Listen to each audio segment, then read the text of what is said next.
Welcome to Indiana High School basketball on Kankakee Valley Broadcasting's WKVI. Tonight's game is brought to you in part by Coca-Cola, Culver Portside Marina, Nepco Crane and Equipment Services, specializing in mobile crane service, Dairy Queen of Winnemac, Patrick Auto Group, Farm Fertilizers, First Farmers Bank and Trust, Lawrence Farms, Mark's Body Shop in Knox, Zingo Express, Pulaski Memorial Hospital, Stark County Co-op, and Silla College. The Auto Park with locations in LaPorte, Plymouth, and Bremen. Standard Plumbing, Heating, and Air Conditioning. Collins Insurance. Howard's Marathon of Winnemac and 5 Star. The Coca-Cola pregame show with Mitch Columbi and Coach Terry Minix is next. Why does the IHSAA often refer to high school sports as the second classroom? Because it's where student athletes learn valuable life lessons that will guide them through the rest of their lives. I'm Chris Kaufman, a former Northwestern High School Tiger. And I'm Brian Lewis, a proud Jasper Wildcat. We're both assistant commissioners of the Indiana High School Athletic Association. We're also both educators and former student athletes, so we understand great teachers and coaches are the key to receiving a great education. Thank you to every educator across the state of Indiana for the efforts and sacrifices you make each day to set Hoosier students up for success in life. And thank you to the many teachers who also coach high school sports, ensuring their athletic programs always emphasize education first. Support the educators behind education-based athletics by buying a ticket to your high school's athletic events. This is the second classroom. This is education-based athletics. This is your IHSAA. We grab 5 Star in the Knox Mall. It's a roast-terrific week. They're roasts, they're terrifically priced. I think we could call that a roast-terrific sale, Tony. USDA Choice Boneless Chuck Roast, $2.99 a pound. USDA Choice Boneless Rolled Rump Roast. Sounds like a repeat. By gosh, it is. $2.99 a pound. Where is that 5 Star? In the Knox Mall. Since 1936, Standard Plumbing, Heating, and Air Conditioning have always taken pride in doing the job right. Third-generation owner Brian Hammond and his family have always set the standard when it comes to taking care of all your heating and cooling needs. Making your home a comfortable home is the absolute top priority. If you are uncomfortable in your home, give them a call at 574-936-4660. Follow them on Facebook. Let Standard Plumbing, Heating, and Air Conditioning help you take control of your comfort. Welcome to the Coca-Cola pregame show. Now, here are the voices of K99.3, Mitch Columbi and Coach Terry Minix. You are listening to Kankakee Valley Broadcasting's WKVI. Tonight, the Culver Cavaliers host the Knox Redskins in a girls and boys doubleheader. This is Indiana basketball. For the last 57 years, we've experienced sports broadcasting greatness here on WKVI. For that, we tip our hat to Harold Welter and thank him for his dedication and service to local high school sports. Thank you, Harold, for all that you did for Kankakee Valley Broadcasting. Thank you to our in-game producer, Jason Metcalf, who is back at KVB headquarters, making sure we are broadcasting out to you live. With us tonight, as our sports analyst, we are honored to have with us Coach Terry Minix. I am Mitch Columbi. The tradition continues. This is Kankakee Valley Broadcasting's WKVI.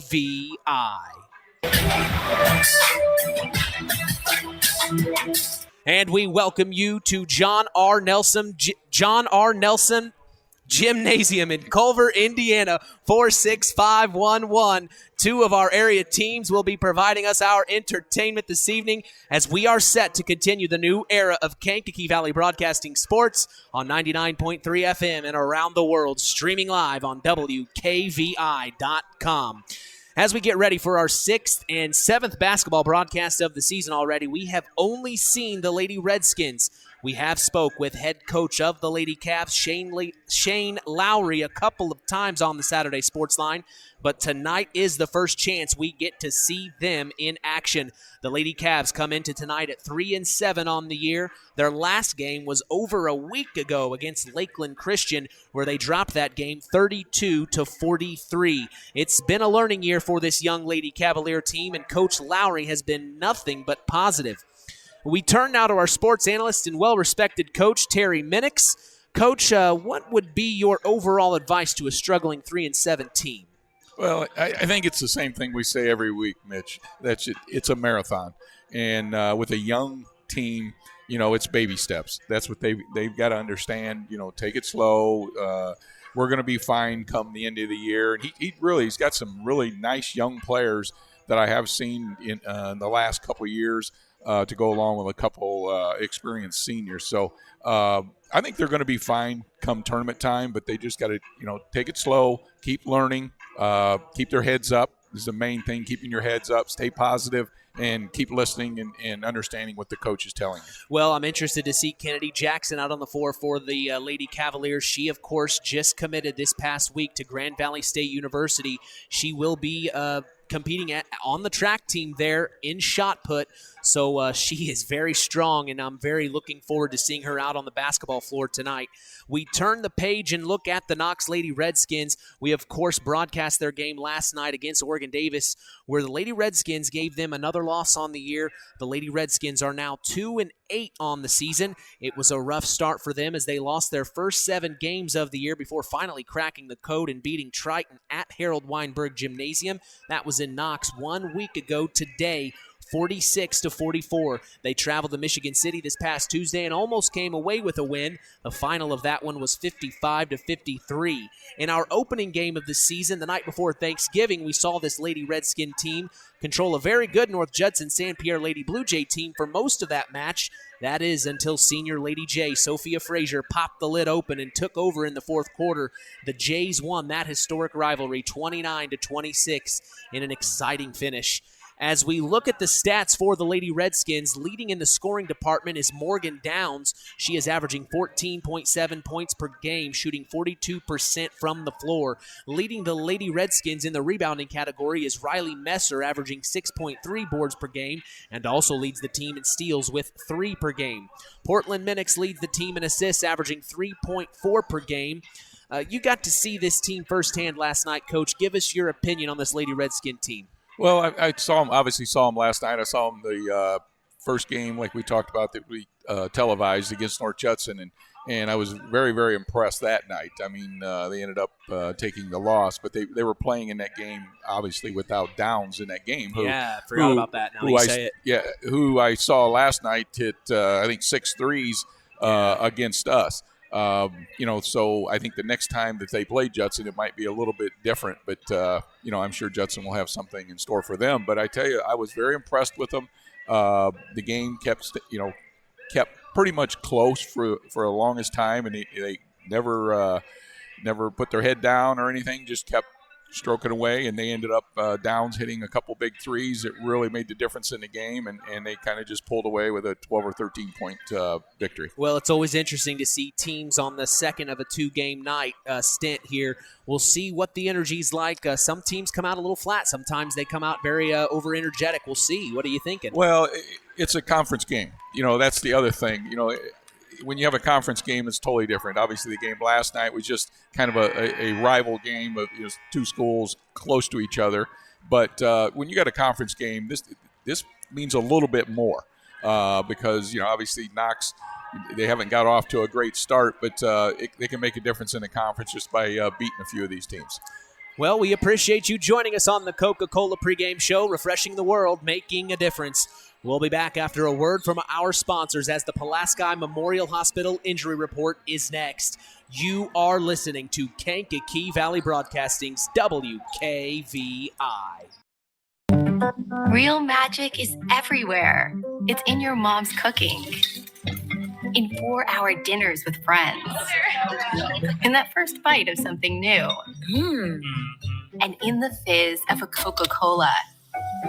Now with so many options for less than $5, the Coca-Cola Value Collection will help you make the most out of every magic moment for so much less. Taste the magic for less with Coca-Cola.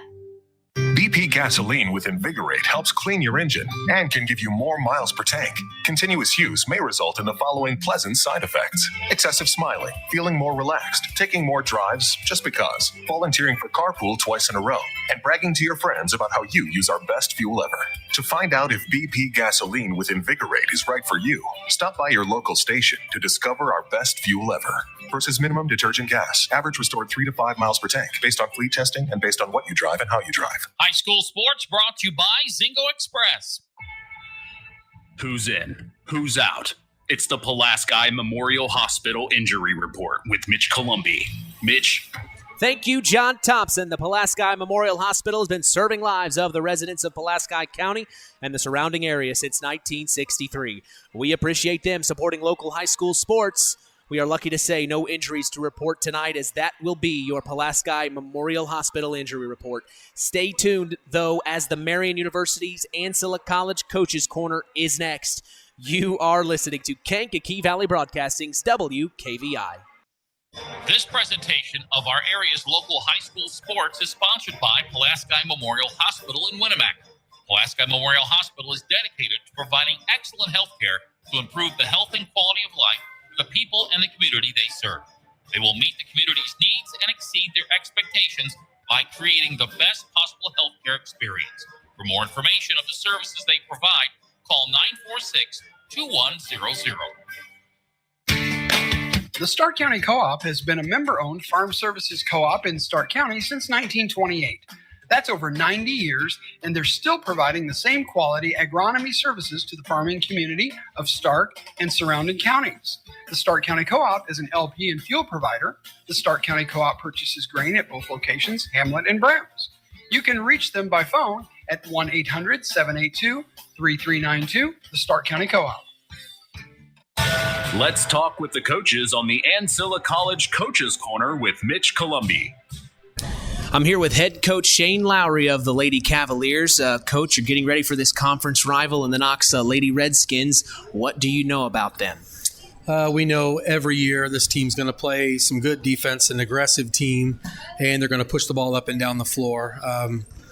Coach Minnick's style always is that, rush the pace and get you playing, and I don't see any difference in that. They're also a team that can always shoot from the outside. The Downs girl, we're going to have to be careful with her, and, Messer. Always. She's just going to be someone we're going to have to keep our eyes on. What have you prepared your team tonight to do on the offensive end? I know you just talked about the defensive end, what you're going to have to do. What are you going to do? What do you hope to see on the offensive end? I hope to see the Cavaliers start to put the ball in the basket. That's our biggest thing. We get good looks. It's just not falling for us, and I'm not sure if that's just bad luck or the basketball gods, but we need to be a little bit nicer. Karma, I don't know. We just need to – the ball needs to go in the basket. We've had good looks in the past 3 games, and they've been opponents that I call like talent. We have another one of those tonight. It's one of those like talent games, and if we can get going early, get Kennedy involved, a couple of them fall in, Rose hits one, Bryn hits a shot, get people excited on the bench, get a little – good rhythm going out of our team. It's up to us. We just have to make shots and gain confidence, and that'll be the biggest thing that we need to do. What would be your message this evening to Cavalier Nation, who may be listening and watching the game at the same time, perhaps? Cavalier Nation, let's hope it's something that everybody's on their feet for the remainder of the game, that everybody's excited and that we're doing things that we need to do. So, yeah, hope everybody gets up. Coach, I appreciate your time as always. Thank you. All right, we'll be right back. Welcome to Marian University's newest location, Ancilla College of Marian University. Marian's newest campus location in Plymouth is your home for an on-campus college experience. From living in the dorms to being a collegiate student-athlete, Marian University is ranked 3rd most innovative Midwest university by U.S. News and World Report. For more information about our 2- or 4-year degrees, go to www.marian.edu/Ancilla. That's www.marian.edu/Ancilla. Welcome back to the Marian University Ancilla College Coaches Corner. It seems like we're becoming friends here. Head coach Neil Minix of the Knox Lady Redskins. Appreciate your time real quick, Coach. What do you know about the Lady Cavaliers? Yeah, no problem. Thanks again for doing another game. They're much improved. I know they got a good sophomore class that gave us heck of a battle all through middle school, and those girls, a lot of them are on varsity, and then had to move in. That's helped them out, and they play hard. They're well coached, and they'll battle the entire time, being at their place tonight, and we got to be ready to bring it. What do you hope to see from your Lady Redskins on the offensive end tonight? A little more of last night, maybe? Yes, just play with, move the ball like we did last night. I thought last night's ball movement was great. We got to continue to do that and just keep up the intensity on defense and execute a little better. And, it's exciting to see us get out and try and improve every game. Message to Knox Redskin Nation who may be listening.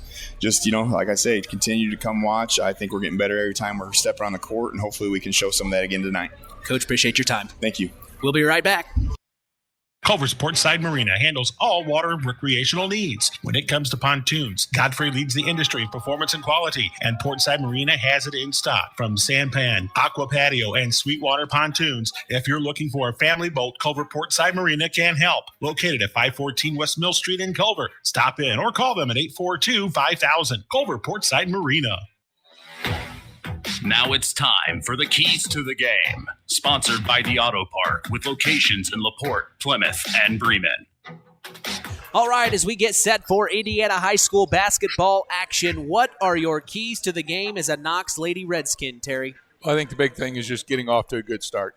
If they get off to a good start, like say the Culver girls, a couple of them are younger. They're sophomores. The Barrett and the Williams girl are young, and if they can jump on them early, I think it's going to benefit the Redskins.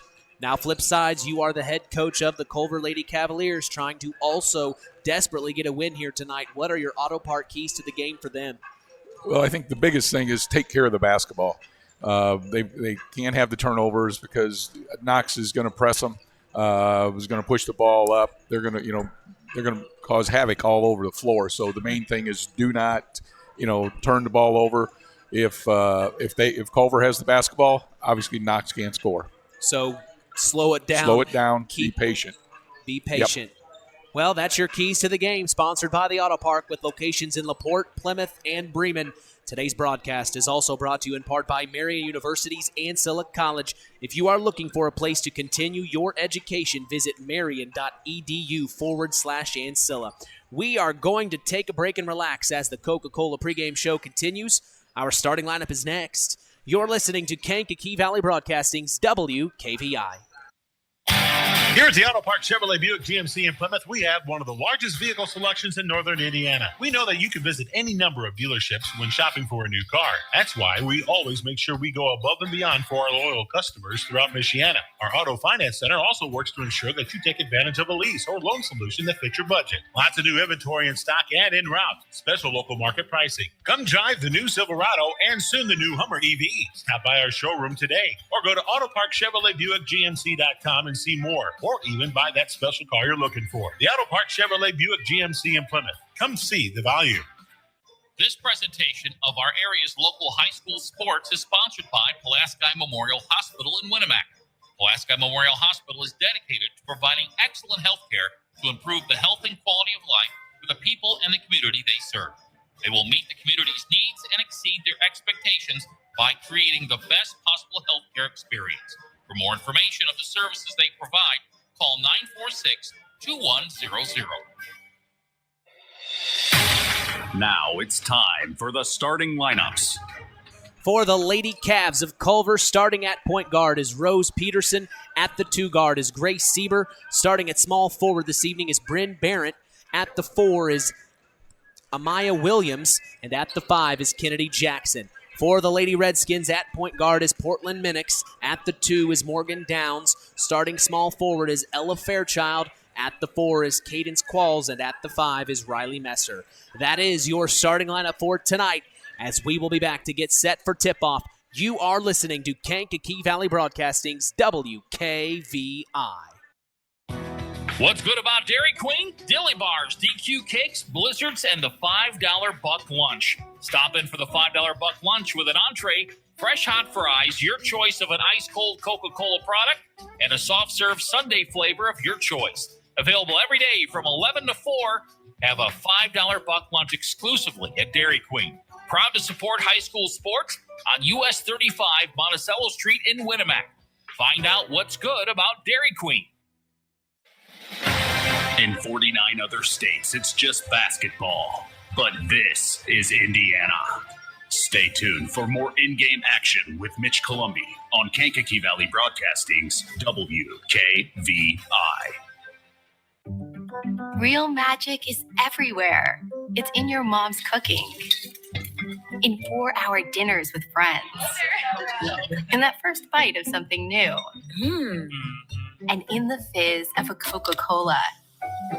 Now with so many options for less than $5, the Coca-Cola Value Collection will help you make the most out of every magic moment for so much less.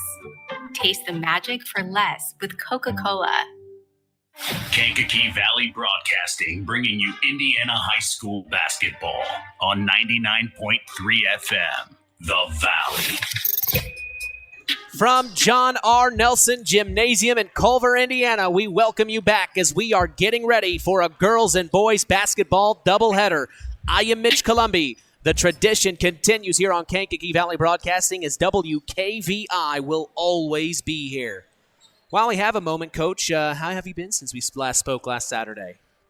Been good. The weather hasn't been too bad, so not too really bad, don't have especially for up here. Yeah, for up here, for sure. You know, you kind of got back into it after 2014. You're probably shaking your head when it gets all the snow and cold. But I will say one thing I remembered when I lived here before was one day I had walked outside. It was so cold when I had breathed in through my nose, my nostril hairs froze. I'll never forget that.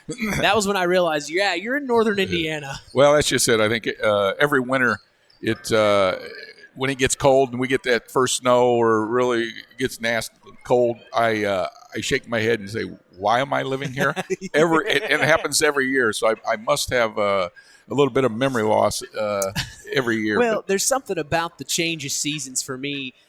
It feels like basketball. Oh, when it feels cold out, it tells me it's time for basketball. Well, that's why I really like the controlled climate sports where you're inside. Right? Football, I never got into football, except I do go to Bear games. But as far as coaching and stuff like that, I'd rather be inside where a little more controlled and I can stay a little bit warmer. Yeah, that was another thing I had to realize is, wait, people up in northern Indiana aren't Colts fans? They're Bears fans? Well, what's up with that? Well, hey, the Bears were here before the Colts were here, so here we go. That's fair.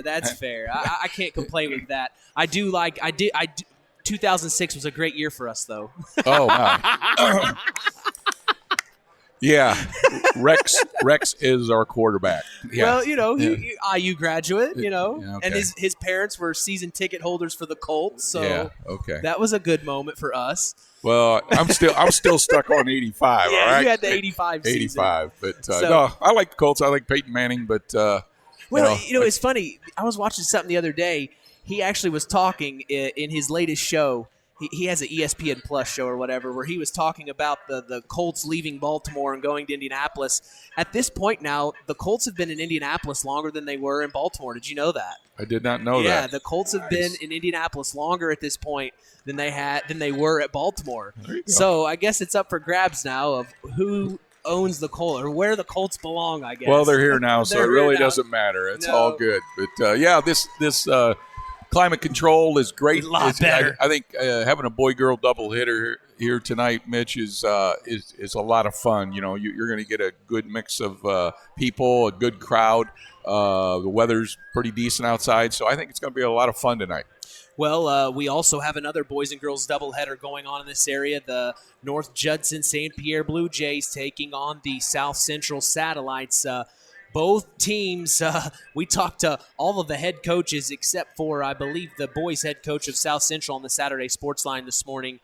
They're excited about that matchup. Of course, the Satellites, the girls basketball team, is very good right now. They've only lost one. Have you guys faced them yet? Do you face them? Actually, next week. That's right. Next week. You'll be ready to see them. but head coach Ben Anderson was in this morning, and we talked about the matchup tonight. Kind of wanted to be there too, so I wish I could split myself in half and go to that game, but can't do that. So I'm very happy to get our first game in here at Culver. John R. Nelson Gymnasium, a great mural, by the way. I love that mural of the Cavalier on the horse. Mm-hmm. So such a neat little atmosphere here, and we are so glad to be here. The PA announcer tonight at John R. Nelson Gymnasium is Paul Dunn. The clock operator is Trevor Weldon. The scorekeeper is Patty Harrell. Our officials for this evening are Jeremy Beckner, Jason McCamick, I recognize that name, and Christian Courtier. That is correct. That is correct. So what's the scouting report on our officials for this evening, Coach? My wife said I should not talk about officials anymore. Okay. They're good.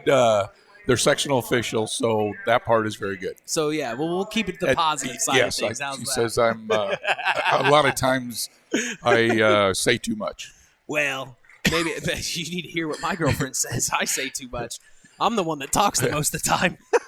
Well, I tell you were talking about that mural on the board on the wall here, and that's I'm sure that's a Dan Hutton mural that a lot of schools in this area had Dan paint for them.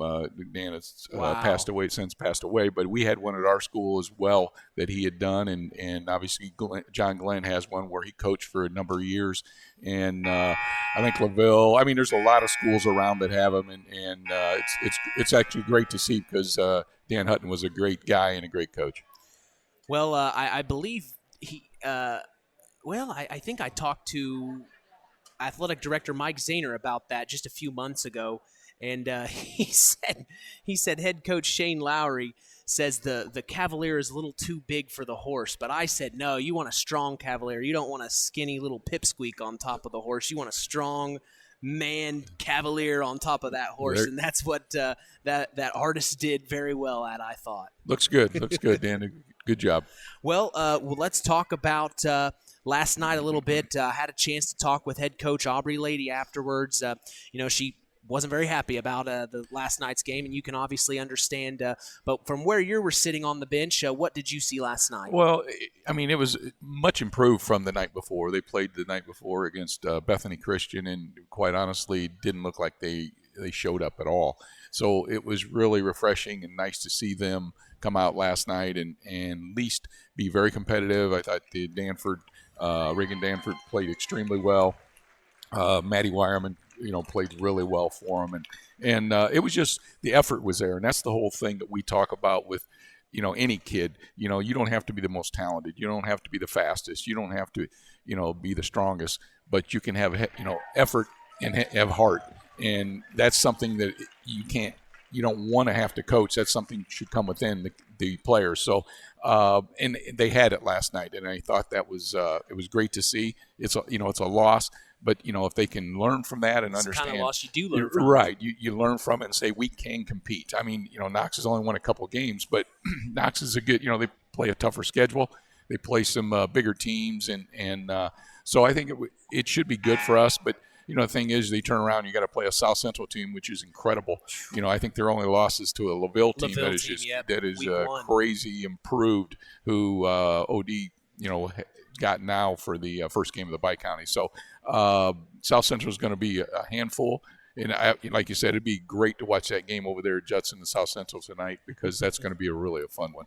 Well, last night on the broadcast, we had a good friend of mine, Joe Esnep, who is from Central Indiana. His wife had played basketball, a 1A basketball for Waldron High School down in Central Indiana. She had heard of Oregon Davis. I think she said she had played against their summer teams. Yes, we did. So that was kind of interesting. I wanted the listeners to know that Oregon Davis has been heard even down in Central Indiana. So all over the state, they know of Oregon Davis. Well, that's good. Hopefully we can get it back to that. Well, we'll see what happens in time. You've got the pieces, and it's exciting to see you and Lexi and Aubrey all together. I mean, it seems like it's a fun time, at least to be a family and doing it together. So we're getting ready for the national anthem here at the Cavaliers home game against the Knox Lady Redskins as the Lady Cavaliers are getting ready. They're going through their starting lineups. We'll remind you who the starters are tonight just for a refresher. The Lady Cavs of Culver starting at point guard is Rose Peterson. At the 2 is Grace Sieber. Starting at small forward is Bryn Barrett. At the 4 is Amaya Williams. And at the 5 is Kennedy Jackson. For the Lady Redskins at point guard is Portland Minix. At the 2 is Morgan Downs. At the 3 is Ella Fairchild. And at the 4 is Cadence Qualls. And at the 5 is Riley Messer. So we'll stand by and get ready for our national anthem. It looks like it will be played over the loudspeaker. I don't see a band this evening. As I know, the Cavaliers have had a pet band before. They had them for the football game we had done earlier this fall. And that is Paul Dunn that you hear in the background. He is the PA announcer, doing a fantastic job as always here at Culver. I also see him from time to time. I think he's a shot clock operator at Knox from time to time. Oh, really? So he's back and forth between Culver and Knox from what I've seen.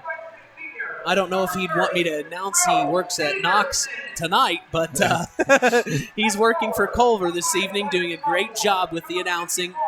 As I also see Ron Kukula from Knox down there. He will be the statistician for the Knox Lady Redskins tonight. So it's good to start to remember everyone in the area. There you go. You're getting it now. I'm getting there. You're getting there. It took me a few months, but I'm starting to recognize people and know who they are, and I sound like I know what I'm talking about. Somewhat. No comment. No comment. Well, none needed. None needed. Well, this is going to be a good game. I think it's going to be very competitive. Like I say, being in the HNAC, it's going to be a fun one. Well, they must be saving the national anthem for Game 2, so we are getting right into action here at John R. Nelson Gymnasium.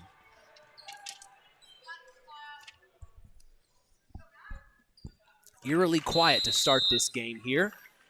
As the ball is up and tipped, Culver will control the tip here. All right, at the top of the key, this is number 10, Grace Sieber. She kicks it over. Rose Peterson. Looks like Knox is going to stay in that 2-3 zone we saw them in last night. Culver trying to get it inside. That's number 51, Amaya Williams. Foul on Messer. And a foul on Riley Messer as her and Williams wrapped up. They call the foul on Messer, her first of the night. Looks like they're going to be calling it pretty close. I would say so. Inside to Williams. Puts it up, no good. Rebounded Messer. And she stepped on the out-of-bounds line, baseline. So it'll stay here, Lady Cavs ball. Inbounds play from underneath their own basket. Kicks it out to the corner. That's number 30, Rose Peterson. She finds number 10, Grace Sieber, who drives inside. Kicks it out to the far corner. That's number 20, Bryn Barrett. No good. Rebounded Kennedy Jackson, and there's the strength inside as she scores the first 2 points of the night for the Lady Cavs. Portland Minix at the top of the key. She crosses the timeline. Kicks it over. This is Cadence Qualls. Qualls finds it in the corner. That's Ella Fairchild. Back to Qualls. Qualls finds Portland Minix. Fake. Almost went around. No. Back over to Qualls. Drives baseline. Over to Fairchild. Kicks it out. Minix for 3. No good. Rebounded Kennedy Jackson. Here come the Lady Cavs. Grace Sieber crossing the timeline. She kicks it over. This is Bryn Barrett back to Sieber. Sieber now over to Peterson. Peterson to Jackson. Far corner. Jackson looking inside.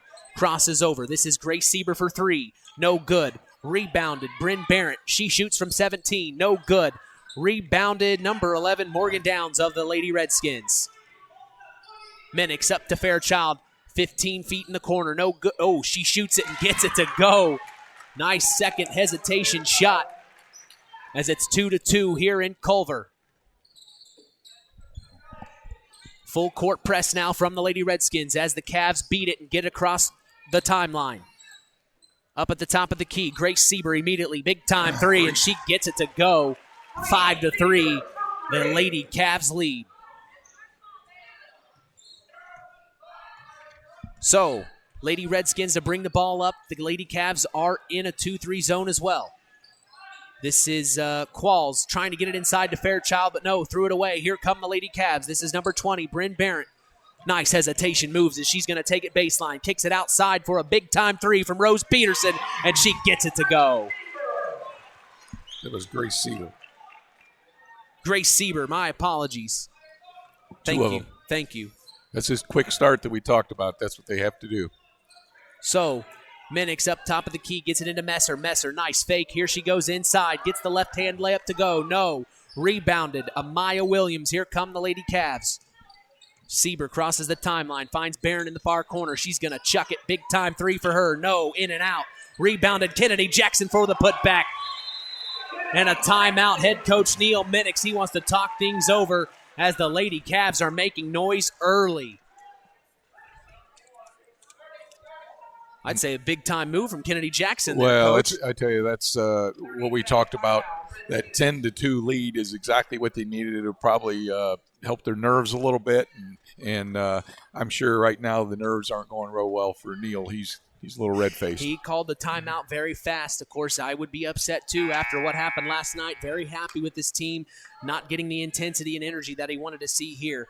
It's a good timeout. That's a good timeout. Yeah. Well settle placed. down and say, hey, we can do better than this. There was a couple, that early foul on Messer probably was a little touchy, but they just got to play through all that stuff and do the things they're capable of doing. So the Lady Redskins will inbound and cross the timeline. It's Portland Minix, kicks it over to Qualls. Qualls looking inside. She dribbles. Now finds Messer on the far corner. Riley Messer dribbling inside. Kicks it out to Portland Minix. Now finds Qualls in the corner. Big time three in the corner. No good. Rebounded Amaya Williams.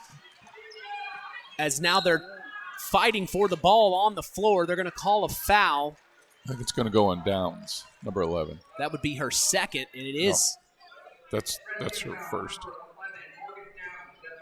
Oh, her first. My apologies. Yes. So Grace Sieber now kicks it over. This is, Grace Sieber. She gets it inside to Williams. Now kicks out for a big-time three. Number 32, Lucy Overmeyer. No good. Rebounded Lady Redskins. Here comes Portland Minix. Setting up the offense, looking at what they have. Gets it inside to Messer, about the free throw line. Kicks it back out to Qualls. Qualls to the top of the key where Minix is at. Looked inside to Messer, nothing there. Over to Fairchild from 14 in the corner, no good. Rebounded Riley Messer, the putback, no good. And the Cavs control the rebound. There's a lid on that basket right now for the Redskins. It is not the way they want it to go at all, Coach. You're exactly right. It's different from last night. Kicks it over. This is Lucy Overmeyer to the corner. Big time three, and she sinks it. That's number 30, Rose Peterson with a big time three. Opens the lead 13-2. Under 4 minutes to go in the first quarter. Ella Fair. Oh, no, yes, that's Qualls. Now she finds Morgan Dowles. Drives inside. I think they're going to get Williams for that foul. 2 shots. So a blocking foul. Nope, Kennedy. Kennedy Jackson, her first. And she's not sure how she came up with the foul. Yeah, I thought it was on Williams if there was a foul. Yeah. All right, Morgan Downs, first free throw up and no good. Uncharacteristic. As she can shoot the lights out from behind the arc. Makes the second free throw. That makes it 13-3, a 10-point lead for the Lady Cavs as they are looking at a full court press from the Lady Redskins again. Here's number 30, Rose Peterson, working it inside. That's Overmeyer. They're still trying to cross the timeline. They finally do. Gets it back to Lucy Overmeyer. Tipped. Ooh. And it goes into the backcourt, but they bring it back across the timeline. Kennedy Jackson at the free throw line. Kicks it over to Overmeyer for another big-time three. No good. Rebounded Qualls. Foul number 2. And Kennedy Jackson on the rebound over the back call. That's her second foul in about 20 seconds. And she's going to check out with 2 fouls early. I'd say a smart move.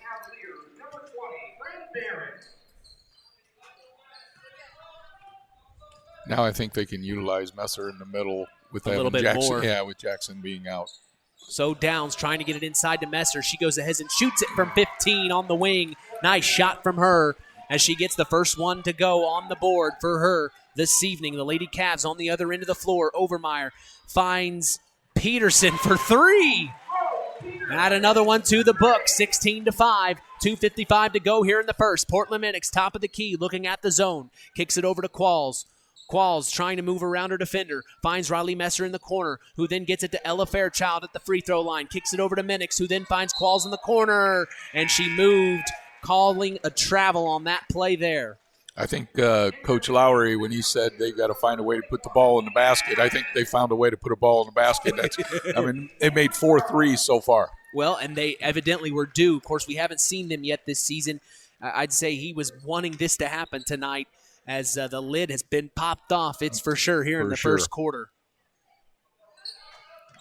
So Grace Sieber with the ball. They are not having trouble with the full court press. Sieber drives baseline, kicks it out inside. This is number 50 to Avery Garland.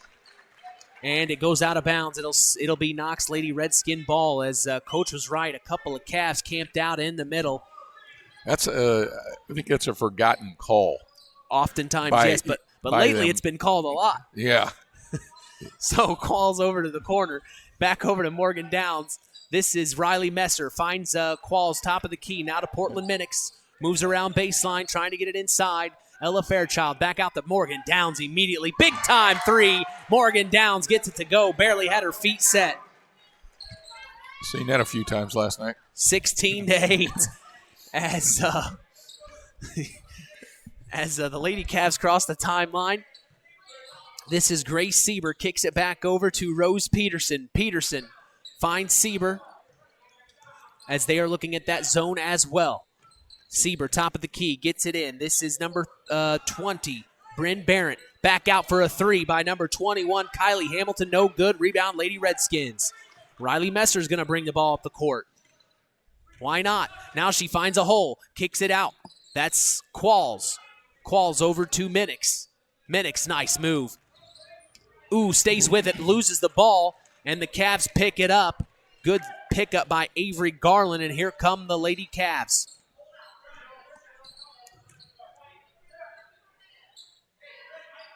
Kylie Hamilton with the ball.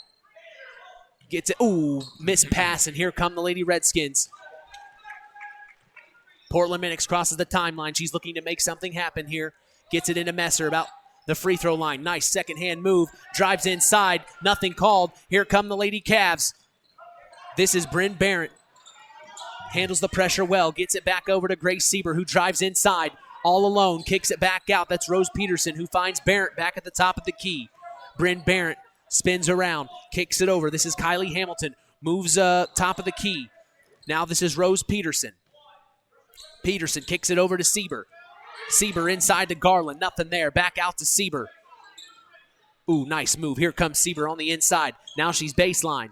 Still dribbling. Gets it inside to Garland from 13. Swish. Nice play from Avery Garland. 18-8. 12 seconds to go here in the first quarter. Kicks it over. Riley Messer. Ooh, Ella Fairchild from 15 in the corner, and she answers. 18-10, as that's the end of the first quarter here at John R. Nelson Gymnasium. Tonight's broadcast is brought to you by Nepco Crane and Equipment Services.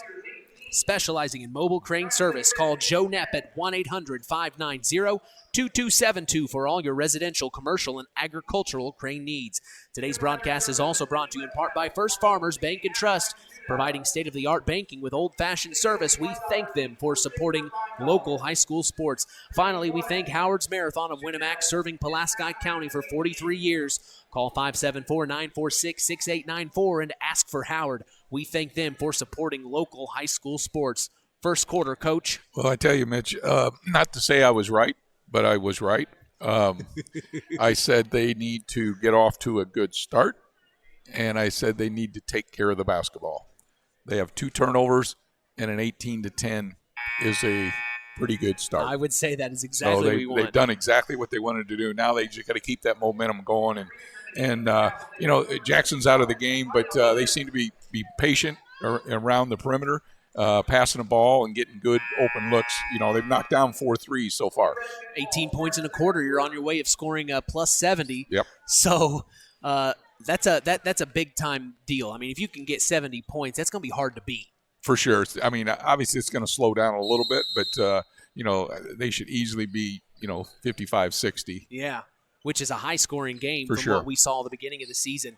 As we start the second quarter here in Culver, immediately that's Portland Minix, a travel called after they passed it around for a couple of times, but Minix travel, it will be Cavs ball.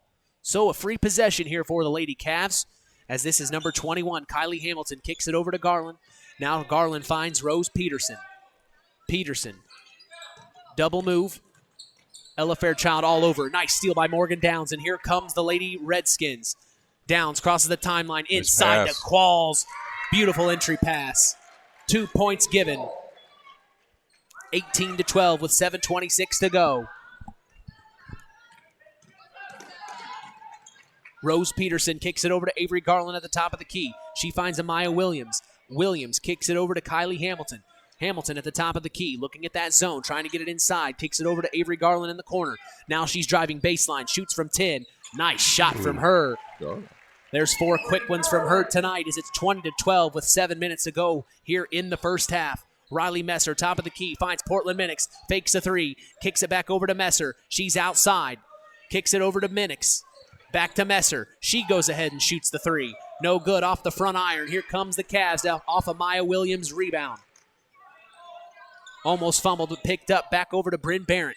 Barrett finds number 21. That's Kylie Hamilton, who then kicks it back over to Grace Sieber. Sieber takes the pick from Williams. She moves around, kicks it over. That's Bryn Barrett. Now she moves over to the top of the key. Barrett now finds Rose Peterson in the far corner. Back over to Barrett. She's inside baseline. Tries to find Amaya Williams, and a kick off the entry pass from Riley Messer. Out of bounds. It'll stay here. Look, Coach Lowry's playing a lot of different players, which is nice. I noticed that. I mean, he's running them in and out, and that's only going to help them. I think it's going to keep them fresh. Outside to Barrett from an inbounds play underneath their own basket. She shoots a 15-footer from the elbow. No good. Rebounded big time by Amaya Williams, who then kicks it back out to, back inside to Williams from Bryn Barrett. Lost it. Here comes Ella Fairchild. This is the Knox Lady Redskins off the seal.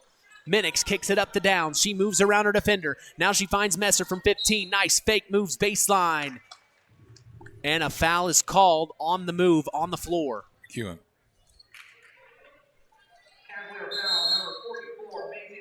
Yeah, Maisie McEwen, as that is the first time we have seen her tonight. As you're right, Shane Lowry checking in fresh players quite a bit this evening. Inbounds play to Riley Messer. She puts it up. Fouled. I don't know if it's on the floor. It's on Amaya Williams. It's on the floor, he called it. So on the floor, another foul for Williams. Out of bounds play underneath their own basket. The Knox Lady Redskins trying to get it in. They kick it out to the top of the key where Riley Messer is. Messer trying to move. Spins around Williams. Kicks out to Minix for a nice 3. Big time shot. She gets it to go, and that closes the lead to 5 points. 20-15, the Culver Lady Cavs lead. 5:40 to go. You know, that's one thing I think I said they should be doing, and that's have Riley out more, being able to create from the outside, not in that middle. And there's that what happened. Able to get a nice look for Minix. So a couple of missed shots from the Lady Cavs, but they still have possession. But no, there's a steal from Morgan Downs, and here come the Lady Redskins. This is Portland Minix. Kicks it over. Morgan Downs immediately. Big time 3. No good. And it's going to go out of bounds. Lady Cav ball. 5:12 to go. 20-15. They're inching closer. Yeah, they kind of sped them up a little bit. The thing that you fear, you know, especially with a young group of girls, you know, when the team puts a little more pressure on you, you start thinking, I got to go faster, and they got away from what they were doing in the first quarter. So the Lady Cavs have the possession, This is Grace Sieber. Whoa, wild pass cross court. She gets it there. Now back up to the top of the key. This is Lucy Overmeyer. Back to Sieber. Driving inside. Finds Williams. Nice play. Puts it up. No good. Rebound, Lady Redskins. Here comes Portland Minix crossing the timeline. She's going to walk wide up. Wide open for a 3. No good. As now there's a scrap for the rebound. Both Lady Redskins and Lady Cavs on the floor. They go ahead and call it a jump ball.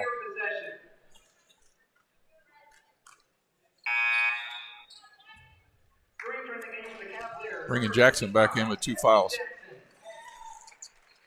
So we'll keep an eye on her,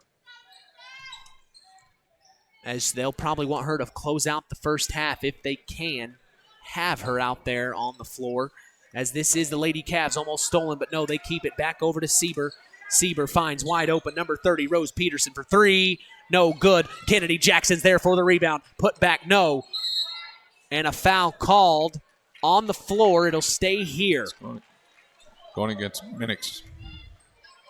So head coach Neil Minix wants an explanation as well. He's not sure where the foul was. As you can see him shaking his head in disagreement. Well, she looked like she was in front of the girl and somehow got the foul. Inbounds play, finds a shot from the corner. No good by Lucy Overmeyer. Here come the Lady Redskins. It's Morgan Downs on a fast break. And she takes it in, and she will shoot 2 from the line as she gets fouled. Grace Sieber, her first.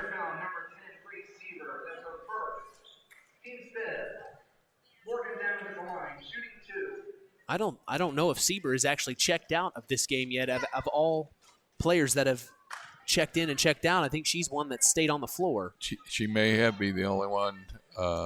Yeah. I'm not sure if Rose Peterson's went out either. But. Yeah, you're right. All right, second free throw up and missed both free throws, so not what you want to see from the Lady Redskins as here come the Lady Cavs. Kicks it over. This is Lucy Overmeyer trying to get it inside to Kennedy Jackson. Boy, she's quick on her feet. Finds it over to Grace Sieber. Now back to the top of the key. Overmeyer.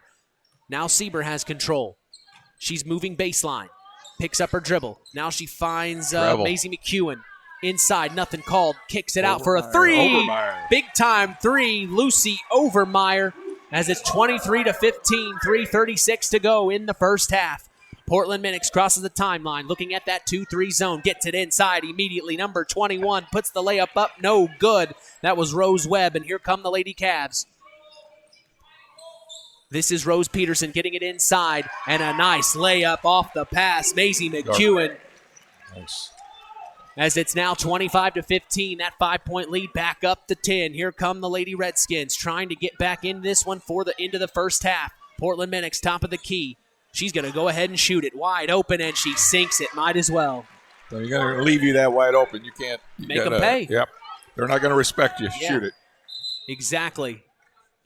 And looks like they're calling a timeout on the floor. I think we may have lost a contact. Oh, my gosh, they found it. What are the odds you find the contact? Obviously, is that a hard contact or a soft? I don't pretty know. Good. She walked right up to it and Yeah. found it like it was no big deal. Yeah. Well, if I lose my contacts, you're going to have to find them. Do you wear contacts? Oh, yeah. Oh, do yeah. you really? Oh, yeah. I wear contacts. I still can't see, but I do wear them. That's why I'm officiating Well, now. you I did say that. My wife told me not to say that sorry, stuff. Mrs. Minix. Yeah. Sorry, Mrs. Minix. I didn't Boy. listen. All right, the Lady Cavs now in control. Here is as Rose Peterson's going to check out, obviously, to clean that contact. And looks like, she's coming back in quickly. So they have contact solution on the sidelines, evidently. Wow, that was fast. So, she's back in as they wanted her in to finish the first half, I'd say. So they kick it out to the top of the key on a sidelines inbound play. It's Grace Sieber. Man. Wide open. Found it out to the corner. Lucy Overmeyer back to Sieber. Sieber drives in. Hits the floor hard. Foul on Webb. Yeah, foul on Rose Webb as she's going to go to the line and shoot for 2 off the missed shot. Redskins foul number 21, Rose Webb. That's her first. Team 4. Grace Sieber at the line, shooting 2. I'm really surprised that Jackson's in, just because you still have a decent lead and you've got her in, and if it's starting to get away from you, you may want to bring her back. But if I was Knox, I'd be attacking her down low. So she hits the free throw, making it 26-18. The Lady Cavs lead. Morgan Downs, top of the key, finds Qualls, kicks it over to Minix. Nice fake, moves around her defender, picks up her dribble. Now she finds Messer inside on the move. And they're going to call it on the floor as she was fouled on her move inside there. Cavalier foul number 10, Grace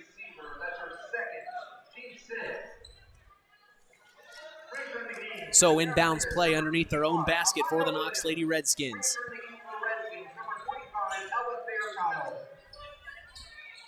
Minix trying to get it in. She finds number 21, Rose Webb, off the, no, good. Rebound, Lady Cavs, and here comes Bryn Barrett. She crosses the timeline, moves around 2 defenders. Oh my gosh, this is all Barrett here as she took it coast to coast, gets the easy 2. Timeout, Neil Minix. He's seen enough. 28-18 coming up on 2 minutes to go here in the first half. It's all Lady Cavs tonight. Well, we thank Farm Fertilizer for sponsoring tonight's broadcast. Call them at 574-867-2441. That's Farm Fertilizer, helping to move the bar on yield and crop investment returns. Today's sports broadcast is also brought to you in part by Dairy Queen of Winamac. We thank them for being part of the community and supporting local high school sports. Finally, Mark's Body Shop in Knox is proud to be part of the broadcast this evening. If you ever need collision repair, contact Mark at 574-772-7003.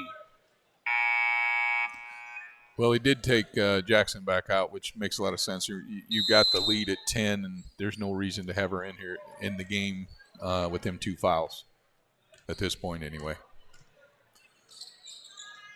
So the Lady Redskins cross the timeline. They are looking at that zone again. This is Portland Minix. She kicks it over. This is number 14, Rylan Jordan. Finds Ella Fairchild in the far corner. Back to Jordan, who shoots the 3. Missed. Rebounded Rose Peterson of the Lady Cavs. Peterson kicks it over to Sieber. Sieber inside to Williams. Williams kicks it over to Barrett. She's feeling confident for 3. In and out. It looked good. As it goes out of bounds, it's going to stay here off the tip from Riley Messer. Messer's having a little trouble with Williams and then Kennedy Jackson. Those 2 tall players for the Lady Cavs are really kind of causing Riley Messer some trouble as they need to get the inbounds play. And they go ahead and have to call a timeout. They didn't get the inbounds play to the players in time. It looked like the players weren't sure what to do, and they weren't standing out of bounds. The ref set the ball on the floor and started counting, and you saw head coach Shane Lowry just go ahead and call that timeout. Yeah, they didn't have the right person that was supposed to be taking it out. There was one girl handling the ball, and then they called a different play and didn't have the right person. But that's one of them. Hopefully that timeout doesn't come back to haunt you because it's one you really didn't want to have to use right there. Well, you see assistant coach Barrett actually running that timeout there. Maybe something he saw on the offensive or defensive end he wanted to get across to his players, as it looks like him and Shane Lowry work together very well here for this Lady Cavs team. As it's going to be an inbounds play for underneath their own basket. This is Grace Sieber. She finds Bryn Barron up the top of the key. Now Barrett kicks it over to Overmeyer, top of the key. Inside to Williams at the free throw line. Then kicks it back to Sieber. Sieber then finds Barron on the far corner. Barrett looking inside to Williams. Nothing there. The 2-3 zone is all over them. Tipped out of bounds. Riley Messer was there. The defense is solid right now as they're having trouble with that zone on this possession.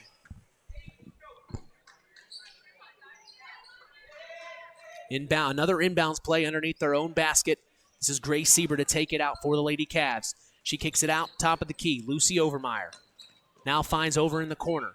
Back up to the top of the key is Sieber. Sieber trying to move around her defender. That's Ella Fairchild. Fairchild all over her. Sieber tried to pass it over to Overmeyer, but it tipped out of bounds again. So a sidelines out of bound play. A sideline out of bounds play. Well, they're being very, very patient, which is good. I mean, get them into that halftime. Hopefully, work it for a good shot or the last shot. Okay, Sieber over to Bryn Barrett, top. Ooh, this is a nice 14-footer from Lucy Overmeyer. She gets it to rattle in. 30-18, 40 seconds to go here in the first half. This is Portland Minix for the Lady Redskins. Gets it inside to Riley Messer. Messer trying to move around. Kicks it to the corner. That's Ella Fairchild. Back to the top of the key is Morgan Downs. Looking inside. Nothing there. Messer is really having trouble with Williams. She is all over Messer right now, as she is at least 3-4 inches taller than Messer by far. Inside to Messer at the 15-footer. She moves inside. Oh. No good. Good defense from Williams, as it was a good take from Messer, but she kept her hands tall, as it's going to be the last shot. Ooh, a little early. 5 seconds to go. As she shot it a little early there, Coach. Early, yeah. So it goes out of bounds. Knox Lady Redskins left 1.1 in the first half. Kicks it up to Minix. Minix from three-quarter court.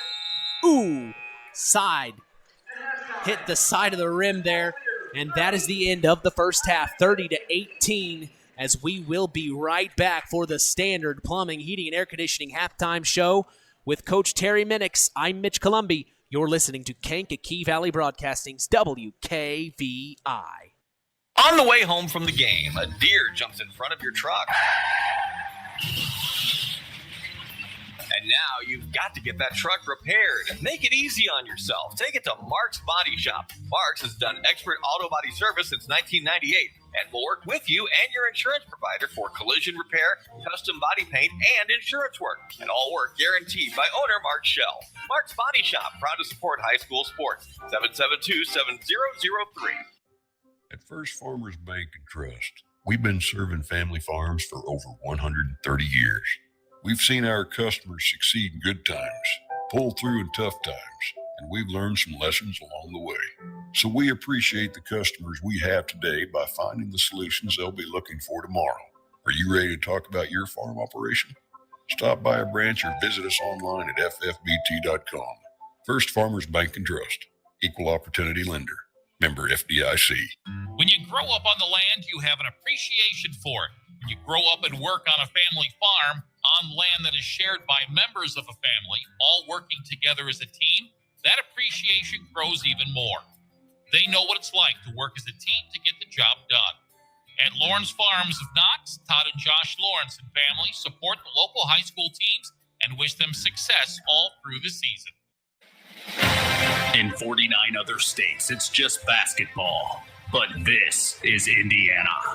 Stay tuned for more in-game action with Mitch Columby on Kankakee Valley Broadcasting's WKVI. BP gasoline with Invigorate helps clean your engine and can give you more miles per tank.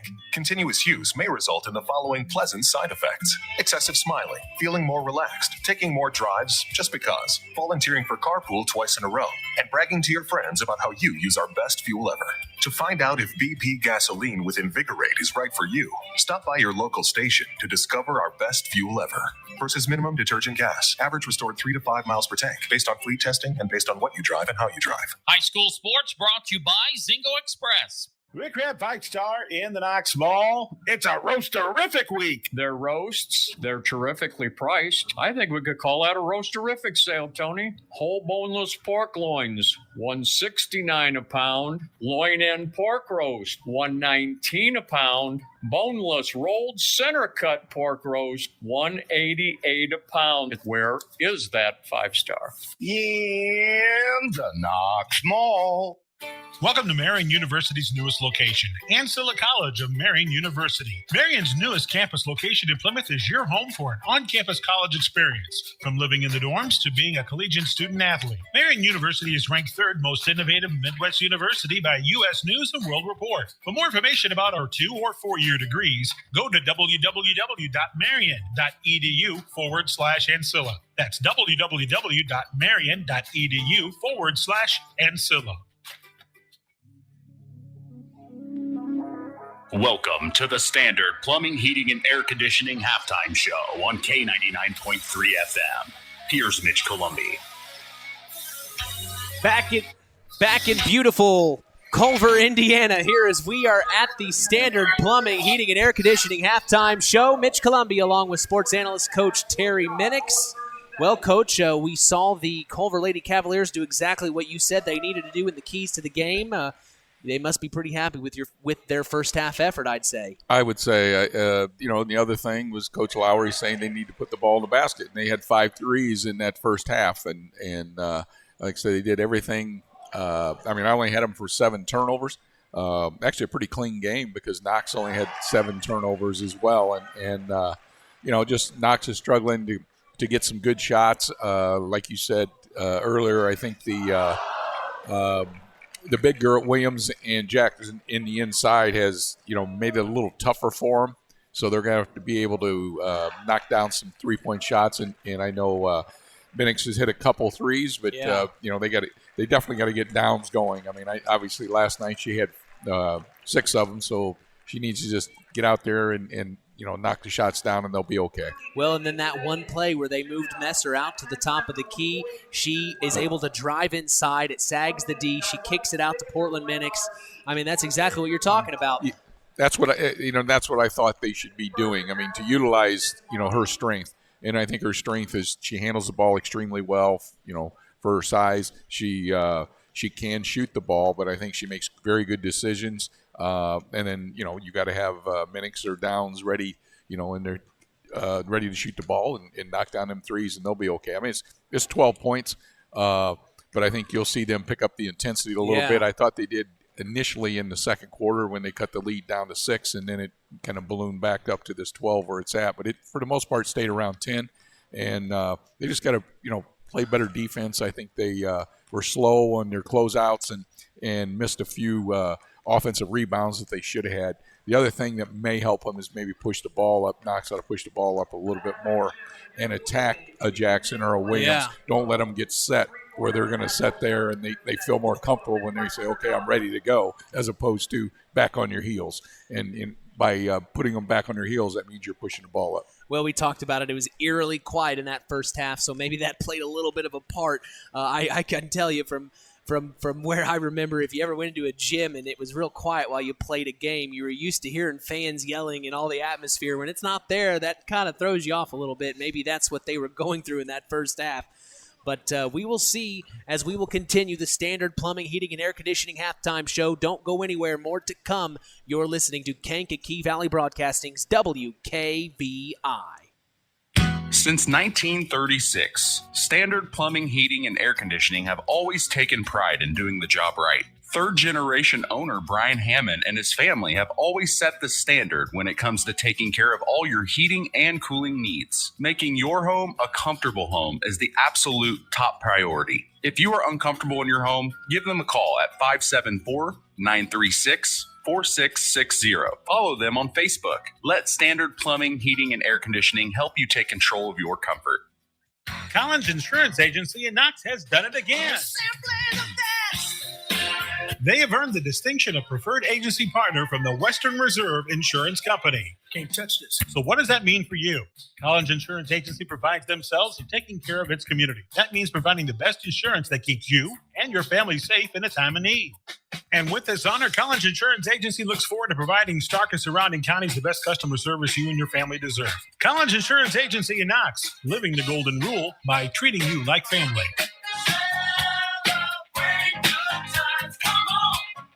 Rick Crab Fight Star in the Knox Mall. It's a roast-terrific week. Their roasts, they're terrifically priced. I think we could call that a roast-terrific sale, Tony. USDA Choice Boneless Chuck Roast, $2.99 a pound. Seedless navel oranges, a 4-pound bag. It gets the wow of the week, $3.99. Del Monte canned vegetables, select varieties, 14 to 15 ounce. 5 for $5. That's one slim buck for each and every can. Where is that 5-star? In the Knox Mall. Kankakee Valley Broadcasting, bringing you Indiana High School basketball on 99.3 FM. The Valley. 30-18 here at John R. Nelson Gymnasium in Culver, Indiana, as the Lady Cavs lead the Lady Redskins. Stand by for second half girls high school basketball action. This is Indiana basketball. In 49 other states, it's just basketball. But this is Indiana. Stay tuned for more in-game action with Mitch Columbi on Kankakee Valley Broadcasting's WKVI. Culver's Portside Marina handles all water recreational needs. When it comes to pontoons, Godfrey leads the industry in performance and quality, and Portside Marina has it in stock. From sampan, aqua patio, and sweetwater pontoons, if you're looking for a family boat, Culver Portside Marina can help. Located at 514 West Mill Street in Culver. Stop in or call them at 842-5000. Culver Portside Marina. Hey folks, Auto Park Fort LaPorte has got some news for you. We now have the largest selection of pre-owned vehicles in LaPorte County. So if you're in the market, come and check us out because right now is the best time to trade in your current vehicle. Not interested in purchasing a vehicle? That's okay. We'll buy yours even if you don't buy ours. Not currently in the market, but your car needs serviced? come check out our newly renovated service department and let them take care of all your service needs. And remember, we're not just an auto dealer, we're an auto part. Kankakee Valley Broadcasting, bringing you Indiana high school basketball on 99.3 FM, The Valley. Back for more here at John R. Nelson Gymnasium in Culver, Indiana. Mitch Columbia along with sports analyst Coach Terry Minix as we are getting ready for second half girls basketball action. It looks like the Lady Redskins are going to control the ball first here as we are getting ready for the third quarter. Coach, what do you think we're going to see here to start out right off the top? Well, like I always told my teams, it's about the first 4 minutes of this half. It's going to dictate what you're going to do the rest of the game. So we'll see how this goes. Hopefully, Culver stays with their patience. Sure. And Knox are going to have to pick up their defense a little bit. So the Lady Redskins are in control. The Lady Cavs stay in that zone defense as Riley Messer is now at the elbow from 15. Nice double move. She takes it inside. Nothing there. Williams is too tall. Here comes Kennedy Jackson on the fast break opportunity. She can handle the rock as well. Kicks it back to Bryn Barron inside to Amaya Williams, who then finds number 30 from the far corner for three. No good. That was Rose Peterson. Or it was Sieber, excuse me. As it rebounded, here come the Lady Redskins. It's Portland Minix. Minix inside to Messer. Nice backdoor play. It's Morgan Downs, and she missed the layup. Rebounded Kennedy Jackson. Here come the Lady Cavs. This is Grace Sieber moving around two defenders. Shoots a layup. Blocked. No good. Rebounded Kennedy Jackson, and she puts it back up for two. They're face guarding Morgan right now. And if they're going to do that, you can do a lot of backdoors. They are now that I see that, yeah. So they're staying in somewhat of a zone. Travel. So they're staying in somewhat of a zone, but they're allowing Sieber to face guard. Yeah, whether it's a box and one, but they're cutting through. It's a man, but they're the one that is guarding, the young lady that is guarding Downs is face guarding her. Wow. She's not worried about anybody else. I think Neil just got a technical. So head coach Neil Minix been upset with the referees this evening. He gets his first technical of tonight. Hopefully he doesn't get a second one. No. But, he gets the first technical. List will be a free throw at the line. And for the Lady Cavs, it looks like this is number 30, Rose Peterson. So she sinks the first one, as she must be their trusted free throw shooter. Peterson for the second free throw, and she swished that one as well. So that makes it 34-18, and the Lady Cavs will keep possession as well on top of it. So that kind of hurts. Yeah, I guess the way you look at that, you hope that will get your team a little fired up anyway and understand that, hey, I'm going to fight for you. You guys need to go out there and start fighting because obviously since I did that, they won't let me stand anymore. Right. I have to sit. Well, that's right. I forgot about that rule. Oh, I've had to sit a couple times. So they cross the timeline. This is Bryn Barron in the far corner. She makes a move from 15. She shoots it and gets it to go. 36-18. The Lady Cavs lead. Here comes Morgan Downs to cross the timeline. Downs behind her back. Now she's moving. Shoots a 14-footer. No good. It was a floater. And then a travel is called on number 30, Rose Peterson. So it'll stay here, an inbounds play underneath their own basket for the Knox Lady Redskins. Inbounds play underneath their own basket. Minix gets it out to Morgan Downs, top of the key. She moves inside. Ooh. Foul on Jackson. Another foul. Kennedy Jackson on it. It's her third. Her third of the night. She's only got two more to go. So she will have to be careful the rest of the way. We've still got 6:21 to go here in the third. First free throw is up and good from Morgan Downs. 36-19 now, as Avery Garland is going to check in, and they are going to bring Kennedy Jackson out. So they want to save her towards the end. Morgan Downs, second free throw up, no good, and rebounded by Rose Peterson. Here come the Lady Cavs as Grace Sieber as she has pressure from Riley Messer as she crosses the timeline. Now she's got a wide open lane, and it closes from Qualls. Back out to Williams. Amaya Williams, cross-court pass to Bryn Barron in the far corner. Gets it back to Williams at the elbow. Kicks it over. This is Grace Sieber for three. No good. Rebound to Cadence Qualls.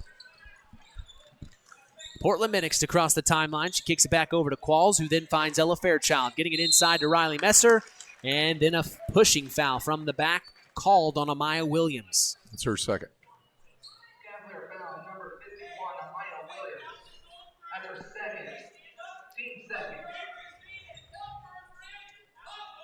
So inbounds play underneath their own basket. They get it to Downs. She shoots the layup, gets it, fouled, and one coming. That was a fast few moments there, as Morgan Downs will go to the line to shoot the extra point for the three-point conversion. 36-21 right now. That foul was on Garland, and that was her first. So Avery Garland getting inside there. Free throw is up, and she sinks it for the three-point opportunity. 36-22, 5:49 to go here in the third quarter. This is Grace Sieber, top of the key. Kicks it over. This is number 30, Rose Peterson. Back over to Sieber. Sieber now into the far corner. This is Avery Garland, who was trapped, but she's tall enough to get out of it. Throws back over to, back to Garland. Thank you.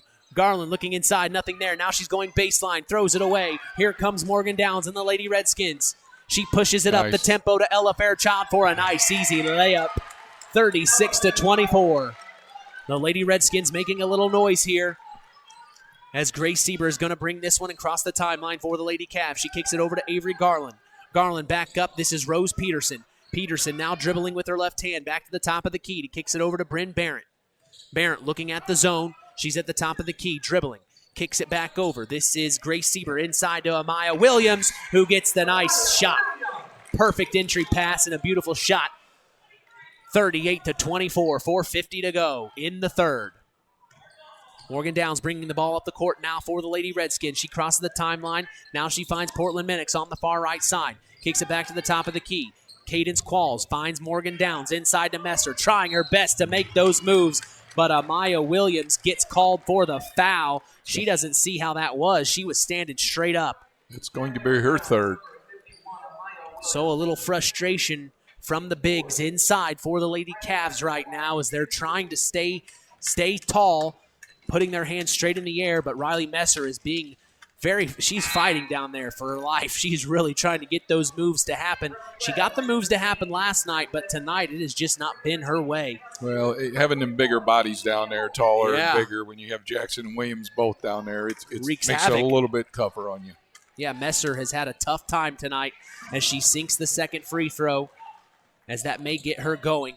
Here come the Lady Cavs. This is Bryn Barrett. She kicks it back over to Grace Sieber. A little bit of full court pressing action from the Lady Redskins, just trying to be there. Kicks it back over. This is Rose Peterson.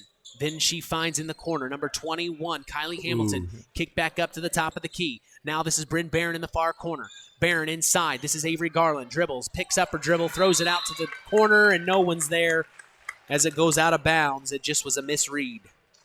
Well, they're stretching them out a long ways out of the Knox's zone there. The middle is wide open right now. If they can just keep that, stretching them wide and get the ball inside to Williams, or when Jackson gets back in there. But they're both out right at this time. Right. Well, we're at the 4-minute mark, right where Coach Minix was talking about seeing where we'd be, as a big-time three from Morgan Downs is off the front of the rim. And here come the Lady Cavs off the rebound. Kicks it over to Bryn Barrett. Missed the layup. Rebounded by the Lady Cavs. Nice job by Kylie Hamilton. Kicked out to the top of the key. Now this is inside to Avery Garland from 15, left side elbow, no good. Rebounded Riley Messer, and here come the Lady Redskins. Messer finds Downs, running baseline. Back up to the top of the key. Qualls to the corner. Fairchild from 18, no good. Rebounded Lady Cavs, and here they come, slowing it down. 3:22 to go here in the third quarter. Sieber almost lost it, but keeps her dribble. She finds Peterson. Peterson over to Barrett. Barrett inside to Garland. Now moving around. Might have been a travel for sure, but they didn't call it. She gets a rebound off her own miss, and then it dribbles off her own foot, unfortunately, and goes out of bounds. What do they say? The ball Don't lie. Yeah, she definitely got away with one there. Well, she was trying to establish position, and I think the D just kind of pulled the chair on her, and she wasn't expecting that. As here's Morgan Downs. She kicks it over to Qualls. Qualls, almost stolen, but no, it stays here with Ella Fairchild. Now they need to get the ball into Messer. She's got a smaller girl. Defender on her, and maybe that's what head coach Neil Minix is going to explain to them. That's what they've got to do, and then they've got to take Webb out of there. She's got Webb on the low and just take her completely into the corner. Cleared out. Yep. Give the space. Yep. So they kick it out to Morgan Downs at the top of the key. They are staying with Riley Messer and Rose Webb inside. Now moving baseline is Cadence Qualls, and she's going to get a foul. This is on number 10, Grace Sieber on the reach. It's her third. So it stays here for the Lady Redskins underneath their own basket for an inbounds play. Well, they need to keep attacking. They've got 3 girls on Cavaliers that have 3 fouls. You're right. That is not where you want to be with 2:35 to go here in the third. Riley Messer looking to drive inside. Nothing there on Barrett. Now kicks it over to Fairchild. Inside from 14. No good. Rebounded by Rose Webb. Kicks it back out to Fairchild, who finds Messer for 3. Riley Messer sinks the 3. 38-28. It's a 10-point ball game with 2:18 to go here in the third. Peterson now finds Sieber. Back over to Barrett. Barrett inside to Maisie McEwen. Tried to get entry pass into Kaylee Hamilton, but nothing was there as the Lady Redskins steal it. Here comes Morgan Downs. She crosses the half-court timeline. This is Cadence Qualls. Back over to Messer. Shoots another 3 right away. Almost there. No good. Rebounded Ella Fairchild. It stays with the Lady Redskins. Back over to Riley Messer. She's wide open. No, she stays with it. Moves to the left elbow from 15. No good. Rebounded Lady Cavs. Right now, the only one going to the boards for the Redskins is Webb right now. As we see the Lady Cavs controlling the possession now.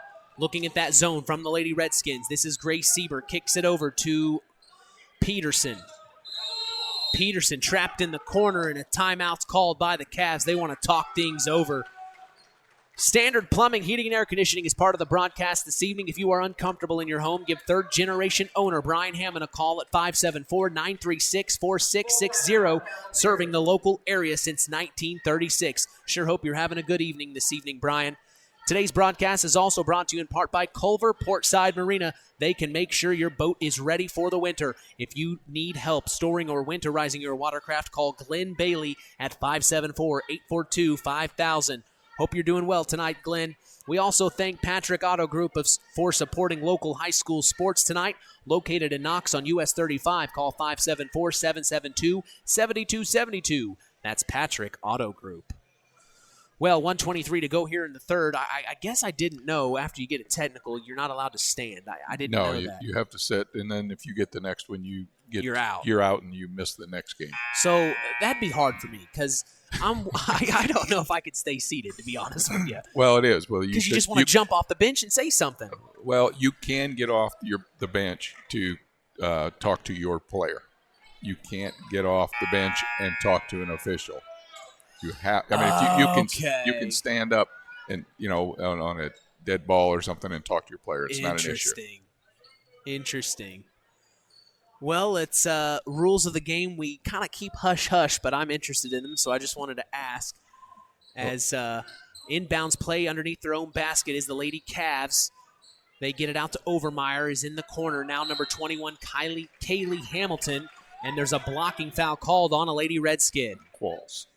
On Cadence Qualls, unfortunate. To first.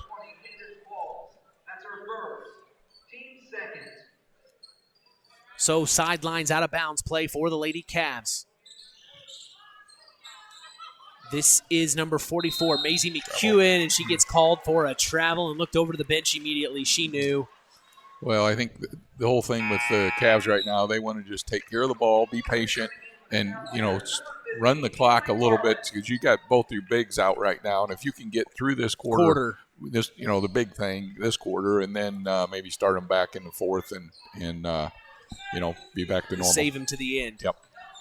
So Morgan Downs at the top of the key. She's got 2 defenders on her now. Ella Fairchild gets it into Messer, who then finds Rose Webb on the inside. Put up no good. Rebounded Avery Garland. Here come the Lady Cavs. This is Rose Peterson having trouble getting it across the timeline. She then finds Kaylee Hamilton. Then in the corner is Lucy Overmeyer. Back over to Kaylee Hamilton. Oh. And it goes out of bounds. It looked like it bounced off of her own jersey, but they're calling it off of the Redskins. Fairchild foul first. So Ella Fairchild's first foul of the game. She plays most of the game. Yeah, they don't have anybody in foul problems at all. They all have 1 foul at most, so they can get a little more aggressive. Bryn Barron on the far corner. Tried to get it inside, threw it away. Here comes Cadence Qualls on a fast break. It's 1-on-2. Double dribble. Oh. And she loses it. It's stolen by Grace Sieber. Here come the Lady Cavs. As there's 25 seconds to go here in the third quarter. She moves it up to the corner. This is Bryn Barrett from 15. No good. Rebounded Riley Messer. Here come the Lady Redskins. She's going to bring this ball up. It's be a big basket for them here. Lucy Overmeyer on Riley Messer. Nice move inside. She dribbles. Left-handed layup. No good, but they get called on the foul. She's going to shoot 2. O'Brien. Oh, that's not good.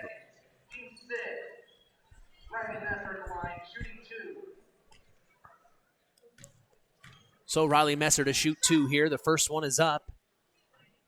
Off the left iron.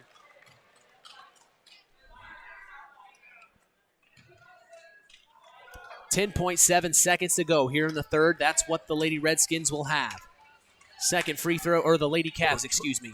And the free throw is short from Riley Messer. Here come the Lady Cavs. Final 6 seconds. This is Grace Sieber, crosses the timeline. She kicks it over to Bryn Barrett for a layup, and they get it to end the third quarter. Big time pass play, big time finish from Bryn Barrett as the end of the third quarter, 40-28, the Lady Cavs lead. Yeah, they did exactly what they wanted. They weathered the storm with their two bigs, and it's going to be tough for the Redskins. But it's only 12 points. I mean, they got the shooters to knock down the threes.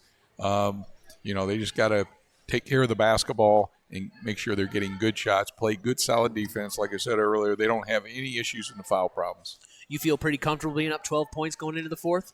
Do I? I mean, would you? Well, I feel a lot better than being down 12. I mean, half full or half empty type thing. But I'm never happy until the game's over, because it can change so quick, fast. Mitch. I'm telling you, it's one of them things, with the three-pointer, and a foul, I mean, there's 4 points you can get real quick because we don't, sometimes not think real well. Yeah. So, but being up 12, I think Culver is in a great spot, like say, having their 2 bigs out and weathered that, that last 4 minutes of that third quarter, and now they've got them both back in. So we'll see, see what happens here. Well, even last night with 1:10 to go, you guys were down, I think, 10 or 11. And I remember saying on the broadcast, you can't count this game over. I'm pretty sure we've seen 11 points in a minute before done. Oh, yeah. I've lost a semi-state game similar to that. So that can happen in a minute. A lot can happen in a minute of play as the Lady Cavs are going to lose this on the inbounds play to start the fourth quarter. Here come the Lady Redskins. Gets it up to Morgan Downs. Layup goes, and that scores 2 points, making it a 10-point ball game, and that's the urgency they need to see. Full court press from the Lady Redskins. Lady Cavs looking at what they have. They're going to have to get it across the timeline sooner than later. Grace Sieber fires up to Kennedy Jackson, who then finds Bryn Barrett from 14 in the corner. In and out. Rebound Barrett right back to her. Now she's baseline into Kennedy Jackson. Puts it up, no good. Rebound, put it up again. No good. And here come the Lady Redskins. Another stop they need. This is Morgan Downs. She's kicks it over to Fairchild. Now back up to the top of the key. This is Cadence Qualls, who finds Morgan Downs again. Back over to Qualls, who then finds Minix. Thought about shooting into Fairchild on the baseline. 14 feet. Back out to Minix. Big time 3 deep from her. And it goes out of bounds as a tough shot, but she was open. Well, I think the 3 of them over on that side were a little hesitant to shoot. They didn't know what to do. They're kind of standing around at the three-point line, and they don't need threes. They just need baskets and stops. So the full court press is still on. Morgan Downs trying to cause problems for the Lady Cavs as this is Grace Sieber. She crosses the timeline. Now she's at the top of the key. She finds Peterson. Peterson back over to Sieber, who then finds Peterson. Big time three, and she sinks it. 43-30 for the Lady Cavs. A big time three there. That's her third of the night. Wow. So the lid has completely lifted from what head coach Shane Lowry was saying his Lady Cavs were having. As here's another three from the Lady Redskins. Top of the key, Qualls. No good. Rebounded Kennedy Jackson. Doing a great job on the inside for the Lady Cavs is Kennedy Jackson. As here's Grace Sieber. She kicks it out. This is Williams inside now to Bryn Barron, who gets the layup to go. Nice job by Bryn Barron. 45-30, a 15-point lead for the Lady Cavs. Morgan Downs gets it in. This is Riley Messer from 14. No good. Rebounded Grace Sieber. It's all Cavs here in the fourth. 5:50 to go here in the fourth. Bryn Barron spins around, tried to get it inside to Kennedy Jackson. Stolen by Portland Minix. And then there is a blocking foul called on Kennedy Jackson, as she's not sure how that's possible either. She had even stopped. It was a little bump that got a little more dramatic than maybe it needed, but hey, that was what Reggie was good at. That was a good smart play. You sell it. Yeah, it was a good smart play. You just sell it. Because they don't know it didn't hurt. Yeah.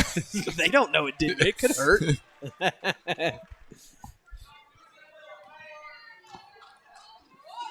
Free throws up. No good. Ooh, almost, and it is. So the Lady Cavs had the rebound, but then it lost right out of their hands and goes out of bounds. This is an out-of-bounds play underneath their own basket for the Lady Redskins. 5:40 to go. 45-30 here in the fourth quarter. 15-point ball game. The Lady Redskins need something now. Inside to Riley Messer. Moving on Williams. Left-handed layup. No good. The D was there. Here comes Rose Peterson for the Lady Cavs as that full court press is on. She crosses the timeline. Now she finds Grace Sieber. Sieber moves around baseline. Tried to get it into Bryn Barron. Then there's a blocking foul.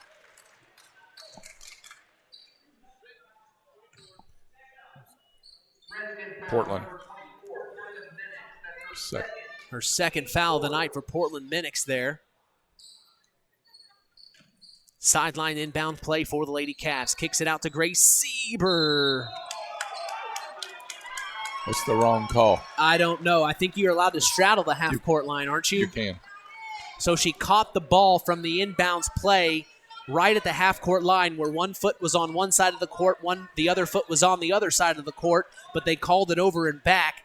And just like Coach Minnick said, you're allowed to do that. You're allowed to straddle the line when you catch the ball on an inbounds play. So a missed call there as the Lady Redskins, nice. Morgan Downs puts it up, gets her own rebound, puts it up again, no good. And Amaya Williams with a big-time rebound, fighting for it. Boy, it's getting scrappy on the inside, Coach. Yeah, it's Downs. That's her second. I mean, none of them have. I mean, Downs has 2 fouls and Minix has 2 fouls, and they got to start selling out and doing some things, a little bit more pressure put on these Cavaliers. Full court press from the Lady Redskins. This is Grace Sieber, who then crosses the timeline. Kicks it over to Williams. Nice Williams for a nice, easy layup. Beautiful entry pass. 47-30. Under 5 minutes to go in the ball game. 17-point lead for the Lady Cavs. Kicks it over to Portland Minix, who then finds Cadence Qualls. Back over to Riley Messer. Now this is Ella Fairchild. Far corner. Back to Morgan Downs, who then finds Portland Minix. Fakes the three. Dribbling now to her left. Into Riley Messer, the top of the key. She goes ahead and pulls. 3, no good. Rebounded Grace Sieber, and here come the Cavs. Inside, Grace Sieber finds Williams. This is at the free throw line. Back out to number 30, Rose Peterson, who then finds Bryn Barron. Back to Peterson. Letting that clock tick now. Back to Lucy Overmeyer. Into Amaya Williams. Williams back over to the corner. This is Bryn Barron. Barron looking inside to Williams. Nothing there. Now finds 30. Rose Peterson to the corner. Grace Sieber for 3. No good. And they're going to let it go out of bounds. It'll be Knox Lady Redskin ball. I think the Redskins need a basket here. They get a basket here. I think he needs to call a timeout and just say, we got to start crashing the boards, selling out on the defensive side and selling out on the offensive boards. I mean, that's the only way you're going to be able to get back, get this 17-point deficit down. Well, and we talked in the pregame. We were wondering how they would show up tonight off of that big win last night. 2 games in a row, it's tough to do. I'd call a timeout right now. Ella Fairchild hits a corner shot from 15, making it 47-32. Yeah, it was interesting to see how the Lady Redskins would respond off that win last night. They do not look like the same team tonight, Coach. No. As this is Bryn Barrett in the corner. Nice drive, baseline, and she gets it to go. 49-32, 3:20 to go. This is Morgan Downs dribbling inside all her own. She tries to put a shot up, and they call a foul. She's going to shoot 2. Foul on Williams, I believe. That'd be her 4th. Yeah. Oh, it's easy to pick on someone when you're the tallest and biggest person out there. You're the first one they see.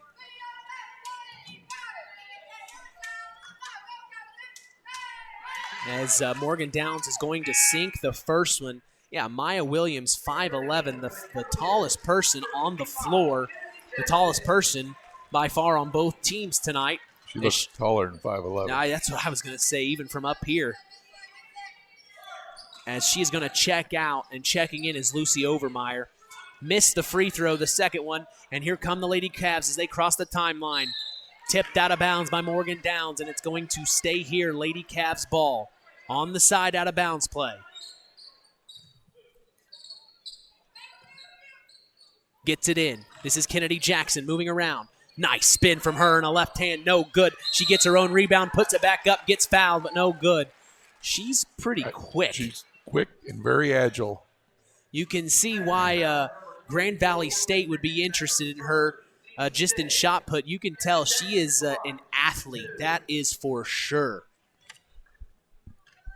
You can definitely see the athleticism that she has as she walks right up to the free throw line and sinks a free throw too.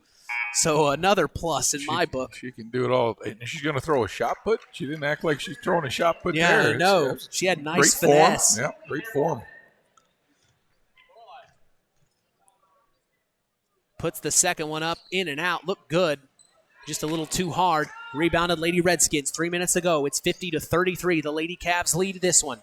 Morgan Downs crosses the timeline. Behind her back. Shoots a 15-footer. A little forced. Nobody crashing the boards at all. Grace Sieber on the rebound. Here come the Lady Cavs.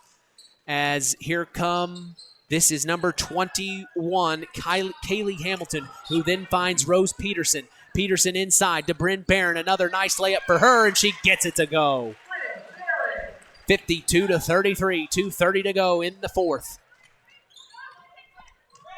Morgan Downs to cross the timeline. She finds Ella Fairchild in the far corner.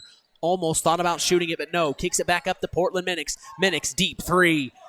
Off the right iron. Rebounded by number 10, Grace Sieber. Ella Fairchild was there, but Sieber just stripped it away. Kennedy Jackson with the ball. Back to Sieber as she crosses the timeline. She's got a wide open lane. Stolen by Cadence Qualls. A nice move. And then a foul is called immediately. I think it's going to be on Culver. Sieber? Yep. So foul on Grace Sieber. That's her fourth. Her fourth foul of the night with 2:07 to go. The Cavs lead by 19 points. I wasn't a math major. Cadence Qualls at the free throw line. And she gets the first one to go, so she'll shoot a second one. This is a bonus here.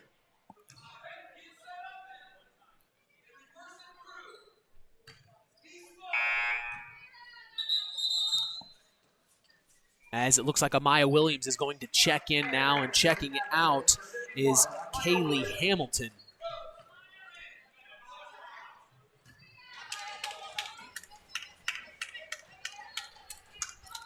So the second free throw is up and away, and it rattles around to fall through. 52-35 is the score. 2 minutes to go in the ball game. Lucy Overmeyer finds Ben Barrett back to Overmeyer. They're going to need to get it across the timeline eventually. Barrett finally does. Kicks it over to Kennedy Jackson, who then finds number 30, Rose Peterson. Back out to the top of the key is Lucy Overmeyer. And the Cavalier faithful starting to clap as they can feel the win right underneath them. There was a foul called on the Lady Redskins. It looks like Rose Peterson's going to shoot free throws.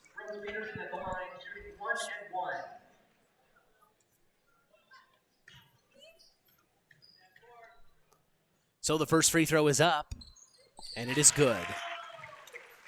So she'll shoot a second one here. She's 3 for 3 tonight. She's the one that shot the technicals. Ooh. She sinks that. So 4 for 4 now. 4 for 4. And that's what you want to see. Rose Peterson getting those free throws in. Morgan Downs crosses the timeline. Now she's moving all alone. Down to the baseline. Kicks it back to Riley Messer at the elbow, who then finds Fairchild from the corner. 15 feet. No good. Rebounded Kennedy Jackson. 1:30 to go. And it's all but over as the Lady Cavs lead this one 54-35. Here's Bryn Barrett. Gets it into Kennedy Jackson. Jackson looking around. She's so strong. They just can't strip it from her. No. Well, one thing you notice is her hands, too. She has a good grip on that ball. And a girl's ball is already a little smaller. Right. So for her, it probably is just like holding something like a big orange or something. Well, she's used to having a shot put in there. Yeah, she can handle that heavier. Yep. So it's hard to strip the ball from her as Kennedy Jackson shoots the free throw. No good. Rebounded Riley Messer. 1:15 to go. Portland Minix. The Knox Lady Redskins trying to make the most of what they can here late in this game. This is Riley Messer. Couldn't get that one to go. Rebounded Lady Cavs. Boy, they really fell apart tonight. Yeah, the lid has been on the basket for them. It swapped teams, according to Shane Lowry. As back to the top of the key is Kaylee Hamilton, who then finds Bryn Barrett. We're under a minute here in the ball game.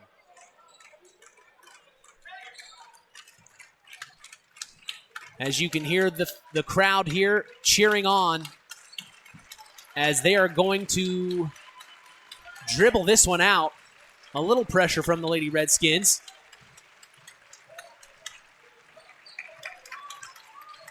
Final 30 seconds of the fourth quarter here.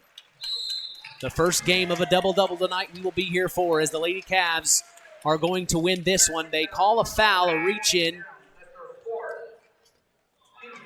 by Morgan Downs for the Lady Redskins. And you can see the second unit for both teams checking in. A fresh batch of new players on the floor for both teams here to finish out the last 22 seconds. Free throws up, no good. And she gets her own rebound off her own missed free throw is Maisie McEwen. Grace Sieber now stolen. This is number 23, Peyton. Ooh, nice move. Riley Messer on the layup as she gets the entry pass. As that's going to do it. The final 3 seconds, 54-37 is the final score as the Lady Culver Cavaliers prevail in this one over the Knox Lady Redskins. Well, Coach, a little different from last night from the Knox Lady Redskins is they had trouble on the inside. It was for sure not their game where they wanted it to be, as they like to get it into Riley Messer. They showed that last night, but it just didn't happen tonight for them. Well, I think, you got to take your hat off to Culver. They did exactly what they wanted to do. They limited their turnovers. They were very, very patient. They were able early to hit a lot of threes. I think they only had 1 3 in the second half, but they were just patient, taking care of the basketball the second half, and kind of had them at their will at that time. So, and then for Knox, the lid, like we said, it was definitely on the basket. They struggled. Morgan wasn't able to hit her shots, and Riley was struggling because of the two twin towers down there for the Cavaliers, and they they're going to be a force. They're young. I know Coach Lowry talks about young, a really good sophomore class, but they got a bright future. They got some good ones there. Obviously, having Jackson as your post down there really helps because it doesn't look like she's afraid of anything. Well, we're going to keep it here as we're getting ready for the boys basketball game here in just a few minutes. We want to give a big shout out to our in-game producer, Jason Metcalf, back at KVB headquarters. He is not only taking care of our game this evening, but he's also taking care of our sister stations, Kankakee Valley Broadcasting's WYMR with the boss, Tony Ross, on Max 98.3 FM. We have got you covered in this area for Indiana high school basketball. That is for sure. Of course, Tony the Boss Ross has got his own Saturday morning show. He talks to his own coaches in his area. You know, KVB is everywhere in this area. I don't know of another broadcasting company that covers, upwards of 20 schools every week on a weekly basis. We are so proud to be doing that for us, and we appreciate Jason Metcalf as he just let me know he's ready and standing by for our commercial break heading into the Collins Insurance postgame show. I am Mitch Columbia, along with sports analyst Coach Terry Minix. You're listening to Kankakee Valley Broadcasting's WKVI. Howard's Marathon in Winamac has a reputation built on getting things done right. With 30 years' experience as an ASE Master Auto Technician, Dean Wentz is the right choice for the auto repairs or service. From auto computer diagnostic checks to new batteries and tires, they can take care of it all. Howard's Marathon is a proud supporter of area high school sports and wishes all teams a great season. Howard's Marathon, 121 South Monticello Street in Winamac. Call 574-946-6894. Real magic is everywhere. It's in your mom's cooking, in 4-hour dinners with friends, in that first bite of something new, and in the fizz of a Coca-Cola. Now with so many options for less than $5, the Coca-Cola Value Collection will help you make the most out of every magic moment for so much less. Taste the magic for less with Coca-Cola. Welcome to the Collins Insurance Agency's post-game show. Let's get back to Mitch Columbia and Coach Terry Minix. Well, a big-time win for the Lady Cavs of Culver. Former head coach Terry Minix, sports analyst, along with us tonight. Coach, your overall opinion of this win for the Lady Cavaliers over the Lady Redskins? Well, they did exactly what they wanted to do, Mitch. I mean, like I said, they were very patient. They took good shots. I guess if there was any negative of all, they missed some free throws, and they were a little down on them. But if that's the worst thing and you still come away with a big win in your conference, you'll take that. I mean, that's stuff they can definitely work on. But I thought they really they did exactly what they wanted to do, and it was just it was kind of their night. Yeah. And playing here, it's a great gym. John R. Nelson Gymnasium it's a fun place to play. I've won regionals here. I've won games here, sectionals here. So it's a special place for you. It really is. It's a really nice place, large, and but I thought they did wonderful. And Knox just struggled. Maybe last night, we took a little bit of energy away from them. They were a little tired. They did seem a little tired. Their pressure didn't seem as aggressive as I've seen them play. And so we'll, I think they'll bounce back, get her going. Well, we'll go ahead and bring in head coach of the Lady Redskins, Neil Minix. Coach, tough night overall for you, but maybe share some positive things you saw on the court from your Lady Redskins, if at all. After watching that performance, wasn't one of our best for sure. So I guess we just need to continue to work hard, and I was telling the girls in there, we can't come after a game like last night. You play OD and it looked like you could see the fire and like they wanted to win. And tonight we didn't see that. And they need to come out each game and prepare better to want to compete. And I thought that we just didn't shoot the ball well. Defensively, we weren't very good, and stuff we got to work on, and we will, and we'll get better. It seemed like you guys were a little bit winded and a little out of gas, and I don't want the Lady Cats to take the credit for that, but they looked a little bit tired. I mean, their shots were all short.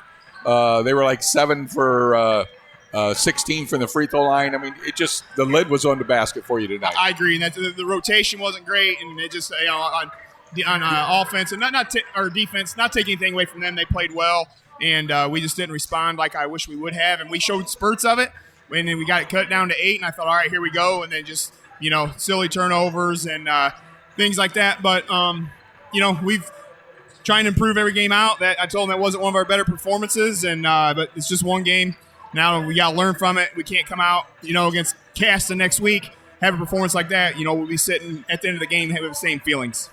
Well, the other thing you had was, the big girls down low. I mean, you probably haven't run against, Judson had a couple decent-sized girls, but the Jackson girl's strong. She moves really well for her size, and the Williams girl. I mean, so they're a tough match to have Riley down there, who's not a very big they girl. are, and they got shooters, and they did a nice job of, like you said, that size really bothered us, and that early on that really hurt us, but we've been doing better with it. But tonight was one of those where we just got pushed around a little bit. All right, Coach, I appreciate your time. Thank you so much for stopping by, and good luck next week against Caston. Thanks, guys. Appreciate it. That's head coach of the Lady Redskins, Neil Minix, here as we are getting ready for our second game of the night for the Cavaliers of Culver against the Redskins of Knox. Well, we're going to actually get ready to talk with head coach Shane Lowry of the Lady Cavaliers. My apologies. All right, Coach, I appreciate your time. First off, big win for you. You said in the pregame you had a lid on the bucket. Looks like you got that lid off. Yeah, give all the credit to the girls. This is probably the best team effort we've had all season long. Being good teammates, making the extra pass, cutting to where you're supposed to cut. We put a little triangle-type offense in where we had 3 posts in it sometimes, and it just made a world of difference. Even the girls that are undersized were open in the middle, and they knocked down shots. Someone like a Lucy Overmeyer, it's not her game, but she got the middle and hit a big shot for us. And then we played defense. We tried to move in and out of a couple different things. We forced them into shots I know that's not what they want to do. There was a hook shot and a flip shot and rush threes. It just, playing from behind, we've done that all season long. I know what that's about. And give credit to our girls. That was the girls' win tonight. And that's something we should be able to do. There's enough on our team to do that. And, I'm just very happy for them, very happy for us tonight. Good conference win. We haven't won very many conference games in the past 2 years, so felt good. We got another conference win under our belt. So, yeah, going into Judson, we have Knox Judson week, so I know that game was close. We just got to do what we can do. It should make a difference. Well, I thought you guys did a great job of handling, what pressure they put on you. At the beginning of the game, I said the key was being patient and not having all the turnovers and throwing the ball over to Jim. You did a great job of that. We had 5 in the first half and ended up with 17. We kind of threw it around there, but a lot of that's being aggressive when, we had openings. I got to give them credit for, attacking the basket, but with that can come turnovers. But we got to take care of the ball. You're not going to beat very many teams with 17 to 20 turnovers, and this just happened to be one of those not good turnover nights, but it's never good. But being aggressive turnovers. Well, the first half, knocking down them threes. You had 5 threes in the first half, which I'm sure that really, kind of set the tone Rose for Peterson, that was big for her. I don't want to say she's been struggling, but her and Kennedy both, they get the first shot to go in. They're rhythm shooters, and they have more confidence. And once again, Kennedy, something we haven't had since the Gwen Zahner days, a big body in there. It just seems like she moves, and if it's one little bit out of place, she's going to get called for a foul. And it really hurts us when she's off the floor. She commands so much attention that we can get open looks if she's in the game. A little bit tougher if she's not, but she's working on it. We're working on it. Well, Coach, I appreciate you stopping by to talk with us. Thanks so much. Congratulations on your big win. Thank you. Give all the credit to our team. All right, that's head coach of the Lady Cavaliers, Shane Lowry, as we are going to step away, take a break, come right back for the Coca-Cola pregame show and get ready for this second game of our doubleheader. It's the boys' Culver basketball team against the Knox Redskins here at John R. Nelson Gymnasium. I'm Mitch Columbi, along with sports analyst Terry Minix. You're listening to Kankakee Valley Broadcasting's WKVI. Rick Crab 5-star in the Knox Mall. It's a roast-terrific week. Their roasts, they're terrifically priced. Whole boneless pork loins, $169 a pound. And we've got our family purified or spring water. There's only one place to buy water in Stark County. It's at 5-star, $288. Where is that place? 5-star. In the Knox Mall. Since 1936, Standard Plumbing, Heating, and Air Conditioning have always taken pride in doing the job right. Third-generation owner Brian Hammond and his family have always set the standard when it comes to taking care of all your heating and cooling needs. Making your home a comfortable home is the absolute top priority. If you are uncomfortable in your home, give them a call at 574-936-4660. Follow them on Facebook. Let Standard Plumbing, Heating, and Air Conditioning help you take control of your comfort. Welcome to the Coca-Cola pregame show. Now, here are the voices of K99.3, Mitch Columbi and Coach Terry Minix. Back for more as Game 2 of this doubleheader tonight is just around the corner. We are preparing to see boys basketball as the Culver Cavaliers and the Knox Redskins face off at John R. Nelson Gymnasium. This is Indiana basketball. For the last 57 years, we've experienced sports broadcasting greatness here on WKVI. For that, we tip our hat to Harold Welter and thank him for his dedication and service to local high school sports. Thank you, Harold, for all that you did for Kankakee Valley Broadcasting. Thank you to our in-game producer, Jason Metcalf, who is back at KVB headquarters, making sure we are broadcasting out to you live. With us tonight, our sports analyst, we are honored to have with us Coach Terry Minix. I am Mitch Columbi. The tradition continues. This is Kankakee Valley Broadcasting's WKVI.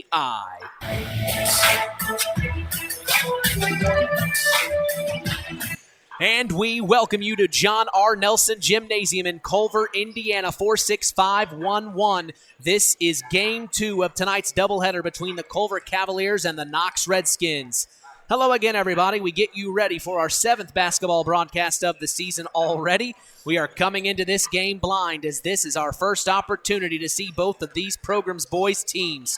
We have yet to catch either head coaches on the Saturday Sports Line, so we are in for a real treat tonight. As we look at the Cavs, they come into tonight at 2-2 on the season. They lost to Rochester in their season opener. Then their second loss came 8 days ago against Lakeland Christian. The 2 wins came against West Central and North Miami this past Tuesday. Final score was 57-47. Leading the way for the Cavs in the scoring department is Emiliano Ortiz, averaging 17.5 points per game. Shane Schumann leads the team in rebounds with 8.3 per game. Ethan Keller leads the team in assists with 5.8 per game and also leads the team in steals with 4.3 per game. We turn now to our sports analyst and well-respected coach, Terry Minix. After hearing a quick rundown, Coach, what are your thoughts on this Cavalier team? Well, obviously, this will be their 5th game. It's a conference game, so it's going to be a battle just because I know both these coaches really well. Obviously, I coached with Joe and Eskridge from Knox when he was at Oregon Davis. I didn't know that. Did a great job. And then I know Kyle. I kind of grew up with his dad, and Kyle was a great coach over at North Judson. And, really? And both these coaches really stress defense. So I think we're going to see a lot of defense. You're going to see a lot of kids on the floor diving, the 50-50 balls. Like I say, I know Joe very well watching him practice and all that. That's his big thing. And if you're not going to hustle or get on the floor, you're probably going to have a seat next to him. Well, that's the way it should be, Coach. We turn the page and look at the Knox Redskins. Head coach Joe Eskridge is in his first year at Knox. Is that true? That is true. Okay. The Redskins come into tonight 1-2 on the year. They won their season opener against Morgan Township 58-54, then lost to Tippy Valley 50-69. A week ago tonight, they traveled to Peru where they came up short in that one 54-62. This will be their 2nd game of the year on the road. And let's just say these two teams know each other well. A bit of a rivalry game is what I've heard several call it. Of course, Culver is only 11 miles from Knox. So just down the road are these two rivals.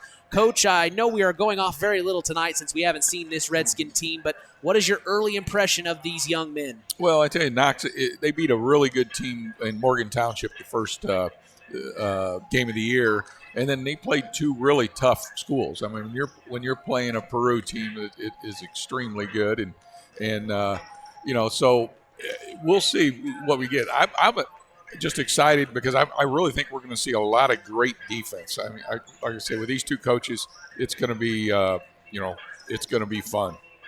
Well, we appreciate you joining us here on the Coca-Cola pregame show, refreshing the world, making a difference. We'll be back after a word from our sponsors as the Pulaski Memorial Hospital injury report is next. You are listening to Kankakee Valley Broadcasting's WKVI. Real magic is everywhere. It's in your mom's cooking, in 4-hour dinners with friends, in that first bite of something new, and in the fizz of a Coca-Cola. Now with so many options for less than $5, the Coca-Cola Value Collection will help you make the most out of every magic moment for so much less. Taste the magic for less with Coca-Cola. BP gasoline with Invigorate helps clean your engine and can give you more miles per tank. Continuous use may result in the following pleasant side effects: excessive smiling, feeling more relaxed, taking more drives just because, volunteering for carpool twice in a row, and bragging to your friends about how you use our best fuel ever. To find out if BP gasoline with Invigorate is right for you, stop by your local station to discover our best fuel ever. Versus minimum detergent gas. Average restored 3 to 5 miles per tank, based on fleet testing and based on what you drive and how you drive. High school sports brought to you by Zingo Express. Who's in? Who's out? It's the Pulaski Memorial Hospital Injury Report with Mitch Columbi. Mitch? Thank you, John Thompson. The Pulaski Memorial Hospital has been serving lives of the residents of Pulaski County and the surrounding area since 1963. We appreciate them supporting local high school sports. We are lucky to say no injuries to report again tonight, as that is your Pulaski Memorial Hospital Injury Report. Stay tuned for the Auto Park Keys to the Game. That's next. You are listening to Kankakee Valley Broadcasting's WKVI. This presentation of our area's local high school sports is sponsored by Pulaski Memorial Hospital in Winamac. Pulaski Memorial Hospital is dedicated to providing excellent health care to improve the health and quality of life for the people and the community they serve. They will meet the community's needs and exceed their expectations by creating the best possible health care experience. For more information of the services they provide, call 946-2100. The Stark County Co-op has been a member-owned farm services co-op in Stark County since 1928. That's over 90 years, and they're still providing the same quality agronomy services to the farming community of Stark and surrounding counties. The Stark County Co-op is an LP and fuel provider. The Stark County Co-op purchases grain at both locations, Hamlet and Browns. You can reach them by phone at 1-800-782-3392, the Stark County Co-op. Now it's time for the Keys to the Game, sponsored by the Auto Park with locations in LaPorte, Plymouth, and Bremen. All right, as we get set for Indiana high school basketball action, what are your keys to the game as a Knox Redskin, Terry? Well, I think the keys to the game are going to be the same for both, quite honestly. Just real easy. It's going to be who's going to take care of the basketball and who's going to withstand, be patient, and, like I say, take care of it. It's either side because the defense is going to be there. With these two coaches, it's going to be a lot of defense, so they've got to take care of the basketball and be patient. So it's going to be the same for both of them. Well, I like how you combined it there. That's your Keys to the Game, sponsored by the Auto Park with locations in LaPorte, Plymouth, and Bremen. Today's broadcast is also brought to you in part by Marian University's Ancilla College. If you are looking for a place to continue your education, visit marian.edu/Ancilla. Time to take a break as the Coca-Cola pregame show continues. Our starting lineup is next. You're listening to Kankakee Valley Broadcasting's WKVI. Here at the Auto Park Chevrolet Buick GMC in Plymouth, we have one of the largest vehicle selections in northern Indiana. We know that you can visit any number of dealerships when shopping for a new car. That's why we always make sure we go above and beyond for our loyal customers throughout Michiana. Our Auto Finance Center also works to ensure that you take advantage of a lease or loan solution that fits your budget. Lots of new inventory in stock and en route. Special local market pricing. Come drive the new Silverado and soon the new Hummer EV. Stop by our showroom today or go to AutoParkChevroletBuickGMC.com and see more. Or even buy that special car you're looking for. The Auto Park Chevrolet Buick GMC in Plymouth. Come see the value. This presentation of our area's local high school sports is sponsored by Pulaski Memorial Hospital in Winamac. Pulaski Memorial Hospital is dedicated to providing excellent health care to improve the health and quality of life for the people and the community they serve. They will meet the community's needs and exceed their expectations by creating the best possible health care experience. For more information of the services they provide, call 946-2100. Now it's time for the starting lineups. For the Cavs of Culver, starting at point guard is Ethan Keller. At the 2 guard is Emiliano Ortiz. Starting at the 3 is Joey Joey Pizer. At the 4 is Oliver Morgan, and at the 5 is Shane Schumann. That is your starting lineup as we will be back to get set for tip-off. You are listening to Kankakee Valley Broadcasting's WKVI. What's good about Dairy Queen? Dilly bars, DQ cakes, blizzards, and the $5 buck lunch. Stop in for the $5 buck lunch with an entree, fresh hot fries, your choice of an ice-cold Coca-Cola product, and a soft-serve sundae flavor of your choice. Available every day from 11 to 4. Have a $5 buck lunch exclusively at Dairy Queen. Proud to support high school sports on US 35 Monticello Street in Winamac. Find out what's good about Dairy Queen. In 49 other states, it's just basketball. But this is Indiana. Stay tuned for more in-game action with Mitch Columbi on Kankakee Valley Broadcasting's WKVI. Real magic is everywhere.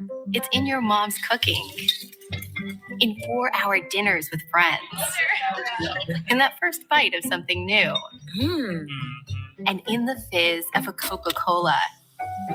Now with so many options for less than $5, the Coca-Cola Value Collection will help you make the most out of every magic moment for so much less. Taste the magic for less with Coca-Cola. Welcome to Marian University's newest location, Ancilla College of Marian University. Marian's newest campus location in Plymouth is your home for an on-campus college experience. From living in the dorms to being a collegiate student-athlete, Marian University is ranked 3rd most innovative Midwest university by U.S. News and World Report. For more information about our 2- or 4-year degrees, go to www.marian.edu/Ancilla. That's www.marian.edu/Ancilla.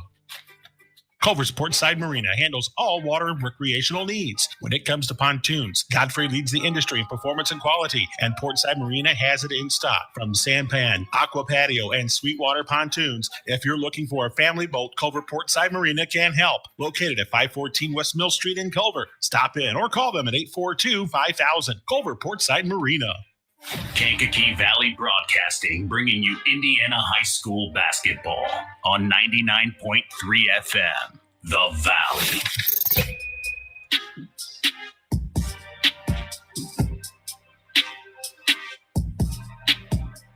From John R. Nelson Gymnasium in Culver, Indiana, we welcome you back as we are getting ready for Game 2 of this girls and boys doubleheader.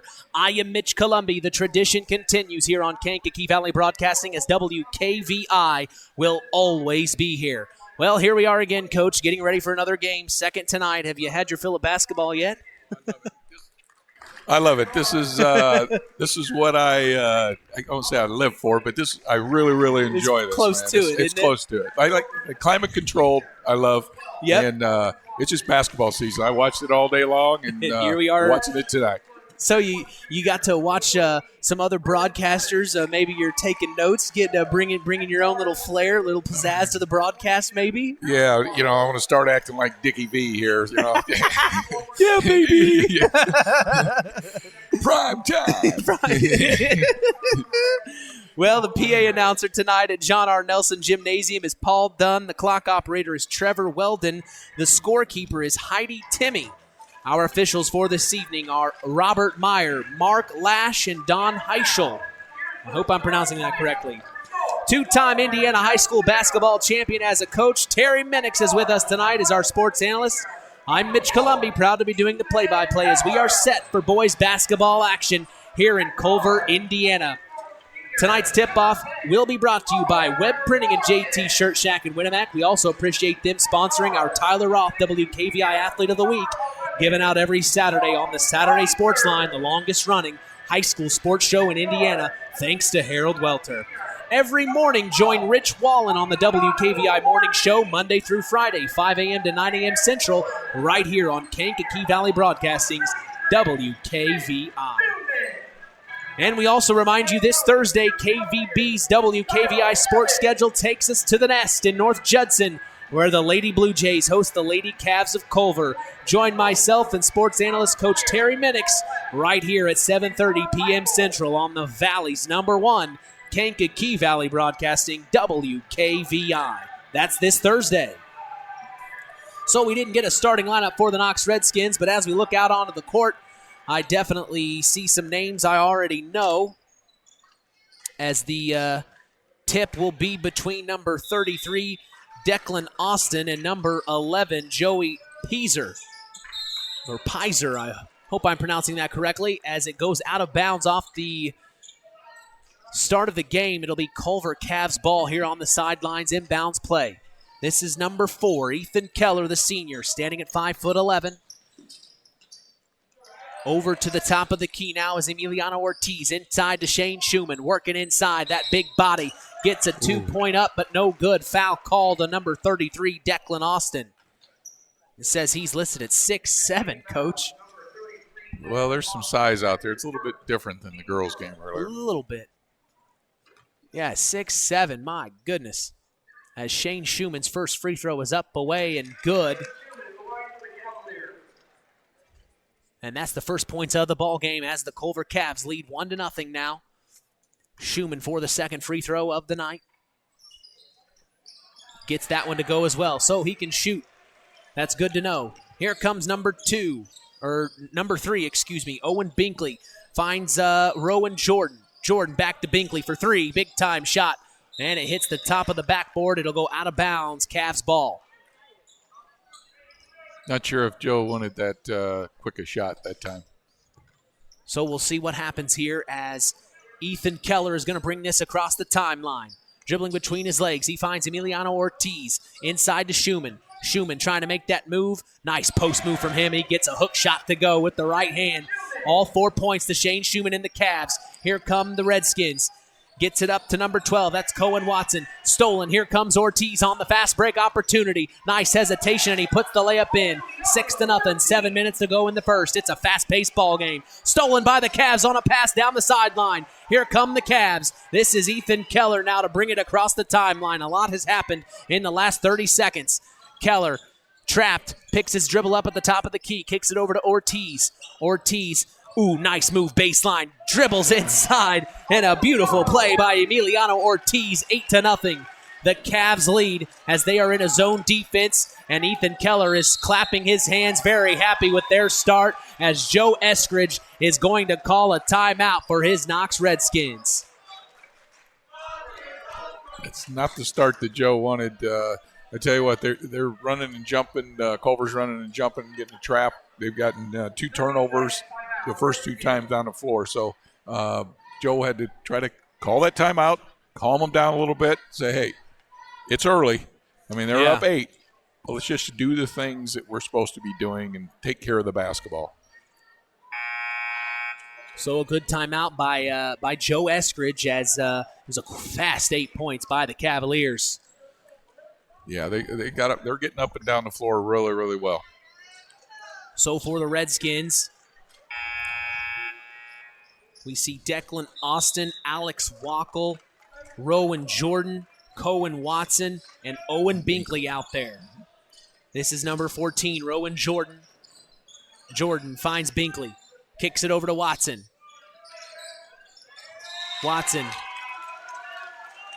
almost lost it, but it's going to stay here as it goes out of bounds, tipped by a Cavalier. Cohen Watson is going to inbounds from the sideline. Gets it to Owen Binkley. Binkley over to Jordan. Jordan back to Binkley at the top of the key. Now over to Rowan Jordan looking inside. Nothing there. Here's Binkley driving baseline.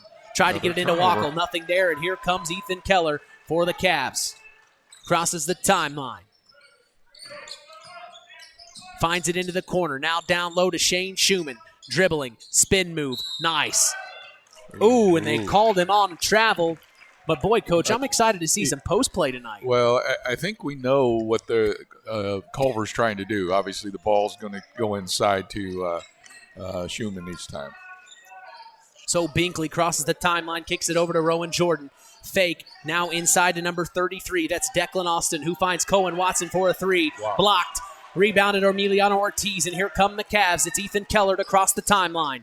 Dribbles with his left hand, now between his legs. He's trying to get it inside. Picks up his dribble, kicks it back out. This is number 11, Joey Pizer. Inside to Shane Schumann now.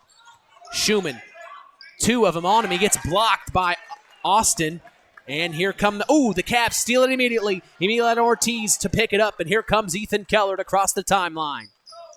Keller kicks it over to Ortiz, looking inside, trying to get it to Schumann. He does. Schumann back out to top of the key. That's inside back to Shane Schumann. Nothing called, and he missed the layup.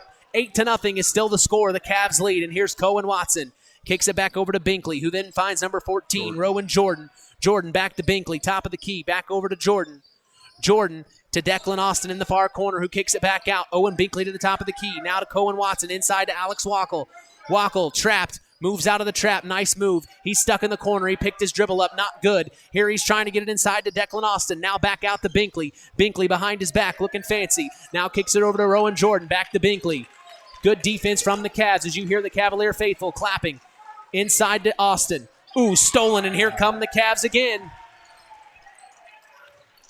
I knew there would be defense. You called it. One's in a man playing tight, and the other one's in a zone trapping. The Redskins are in a man as they are trying to get it in. The Cavs are trying to get it inside to Shane Schumann. He's going to have to dribble eventually. Number 10, that was Oliver Morgan.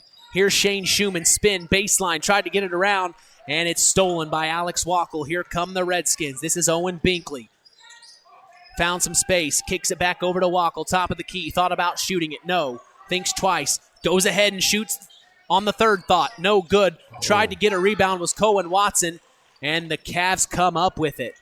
So Ethan Keller controlling this inside. Kicks it back out. Ortiz driving baseline on the left side. Puts it up, and a nice job by Emiliano Ortiz. He's athletic. Owen Binkley to cross the timeline. Kicks it over. Cohen Watson now inside to Declan Austin. Threw it right to a Cavalier, Joey Peaser. And here come the Cavs again. A lot of turnovers for the Redskins, Coach. That's number 6 so far. Gee whiz. Back out to the top of the key. This is Emiliano Ortiz driving left. He likes his left hand. Blocked. He picks up his own block and back out to Keller. Keller over to Schumann. Back to Keller. Ethan Keller now dribbles to his left. Inside. Tried to kick it out. It's deflected and out of bounds. It stays here.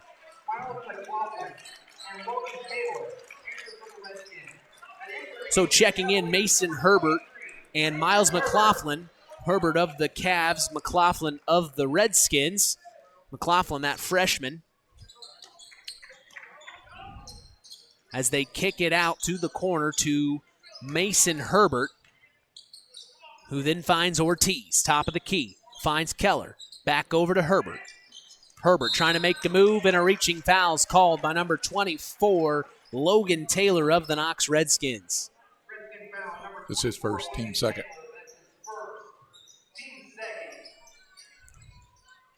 So inbounds play on the sideline. Gets it into Ethan Keller, top of the key. Dribbling between his legs. Gets it over to Mason Herbert. Fakes around. Now he's stopped in the middle of the paint, and they call a 3-second violation on him. So the Redskins take over. They're down 10. It's 10-0. They are scoreless here with under 3 minutes to go in the first quarter. They need a bucket here. Owen Binkley over to number 24, Logan Taylor, inside to Declan Austin. Back over to Taylor in the corner. He needs to do something. There, he finally dribbles. Kicks it over to Owen Binkley. Now he finds Miles McLaughlin immediately to shoot a three. No good off the left side. Rebounded Mason Herbert, and here they come. Mason Herbert standing at 6'5" for the senior. He's a big body for the Cavs as Emiliano Ortiz is looking inside to Shane Schumann. They finally get it inside. He's doubled, kicks it back out to Keller, who then finds Mason Herbert, the lefty, for three in the corner. No good. Rebounded Miles McLaughlin, the freshman, jumped high. Now here comes Miles on a fast break opportunity, coast to coast, put the layup up, but no good. He gets fouled. He's going to go to the line for two.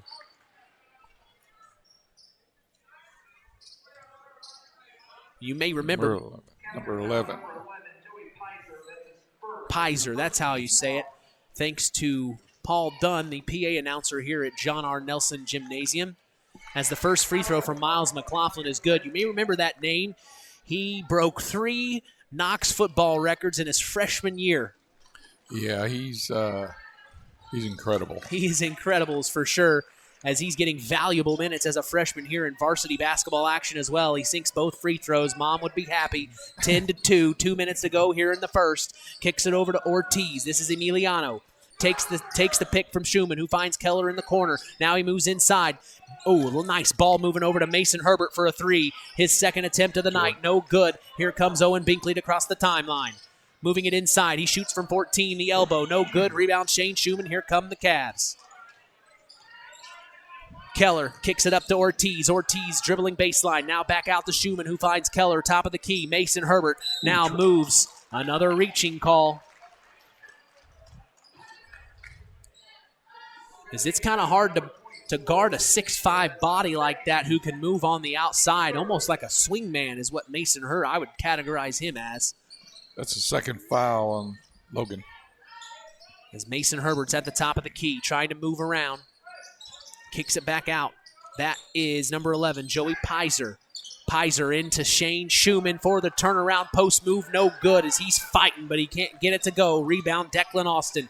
Here come the Redskins. Into the corner, Miles McLaughlin fakes around, moves inside for a nice 12-footer. Miles McLaughlin making some noise here as he has the Knox Redskins 4 points. 10-4, the Cavs lead. Mason Herbert. And a offensive foul. Offensive foul is being called. So that foul is actually on Pizer. Pizer. That's his second. My goodness. Under a minute already to go here in the first quarter. This was a fast-paced affair. 10-4, the Cavs lead. 55 seconds to go in the opening quarter of our Game 2 tonight. Owen Binkley, top of the key, kicks it over. This is Logan Taylor. Taylor back out to Binkley, top of the key. Inside to number 14, Jordan. That is Jordan. Rowan Jordan was blocked, and here come the Cavs again. The defense is there. Keller kicks it up to Ortiz, who drives baseline, pops it from 10, gets it to go. He loves that left side of the floor. Oh, for sure. Binkley kicks it up. This is Logan Taylor. Moving the ball fast. Now Taylor moves inside, kicks it back out. Owen Binkley thought about shooting it. No. Kicks it over to Miles McLaughlin. Back over to Binkley. Binkley finds Taylor inside to Austin. Declan Austin kicks it back out to McLaughlin. Spin move McLaughlin shoots the 14-footer. No good. Rebound to Declan Austin. Put it back. No good. Got the rebound again. Put that one in as it's 12-6. 6-point lead with 3 seconds to go. Austin Keller kicks it. Ethan Keller over to Mort. I'm going to get these names down eventually, Coach. He kicked it over to Mason Herbert for the final shot of the first quarter as it's no good. The finals, or the score ending the first quarter, is 12-6. Wow. Zingo Express of Knox is a proud sponsor of tonight's action. Stop by Zingo Express in Knox and fuel up both you and your vehicle the Zingo Express way. Tonight's game is also brought to you in part by Lawrence Farms. We thank Todd Lawrence for supporting local high school sports. Tonight's broadcast is also brought to you by Nepco Crane and Equipment Services, specializing in mobile crane service. Call Joe Knapp at 1-800-590-2272 for all your residential, commercial, and agricultural crane needs. Thoughts after your first quarter, Coach? Well, obviously it's a fast-paced game, and you know, watching Culver, they're going to the trap on the first pass, and it initially gave Knox some issues. You know, they've got 6 turnovers thus far in that first quarter, and they started to figure it out. I think when the McLaughlin kid came in, he spread them out a little bit, and I think they ought to feel pretty fortunate to only be down 12-6 because it really looked like it was going to get away from them, but Culver's doing exactly what they want. Obviously, Ortiz and Sluman, yeah, them two are that's the two that scored for him. So that's kind of the game plan. That's who they're going to go to. Well, Emiliano Ortiz was Culver's punt and kick return man, and you can see that out on the floor tonight, how quick he is on his feet. Oh, he's extremely quick. And then Shane Schumann, of course, is the all-time rushing leader here at Culver in Culver Cavalier football history. That is the all-time rushing leader out there. So you had all that football stuff. I didn't see all that stuff. I had a lot of. So you remember these names? This will be easy for me tonight. I know these boys. As Ethan Keller's in the corner for the Cavs, kicks it back out to Emiliano Ortiz, finds it in the corner. That's number 10, Oliver Morgan, gets it inside. Shane Schumann, that's where they want it. He finds an open Ethan Keller, fakes the 3, kicks it over to Emiliano Ortiz, now dribbling. Back over to the top of the key. Ethan Keller, who then finds number 11. That's Joey Pizer. Pizer into Shane Schumann. Knox Redskins all over him. Couldn't get it to go. Rebound. Oh, wow. All over the floor. 2 Cavs, but the Redskins pick it up, and here comes Logan Taylor. Almost stolen right behind him, and they call him on a travel. Wow. Not sure of that one. But the guys in the stripes are right. Absolutely, Coach. I know. My wife told me to say that. Sorry, Mrs. Minix. So, Oliver Morgan kicks it back. You're having a hard time tonight, Coach. Yes, I am. Emiliano Ortiz kicks it over to Ethan Oh, Keller great inside. pass. Nice pass to Oliver Morgan, who gets the layup. 14-6, 7 to go here in the first half. Owen Binkley, top of the key, dribbling between his legs, kicks it over to Logan Taylor. Taylor back to Binkley. Binkley now over to Miles McLaughlin. McLaughlin back to Binkley.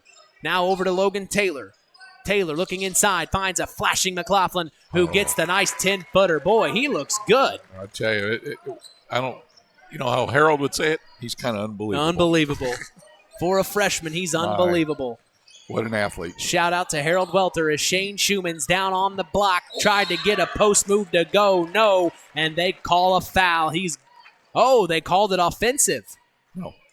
Over the back. It was over the back. Oh, so over the back call on the miss on the Cavs. So It's Knox Redskin ball as they're shrinking that lead. 14-8 right now, under 6:30 to go in the first half. Owen Binkley to bring it across the timeline. He's at the top of the key. Kicks it over to McLaughlin. Looking inside. Nothing there. Back to Binkley. Binkley finds immediately number 13, Nick Smith, who's fouled on a three-point opportunity. Smith, a lefty, didn't hesitate a second after he got off the bench. He knew what he wanted to do when he got in the game, Coach. That's his 3rd foul. Oh, man. So not what you want to have happen.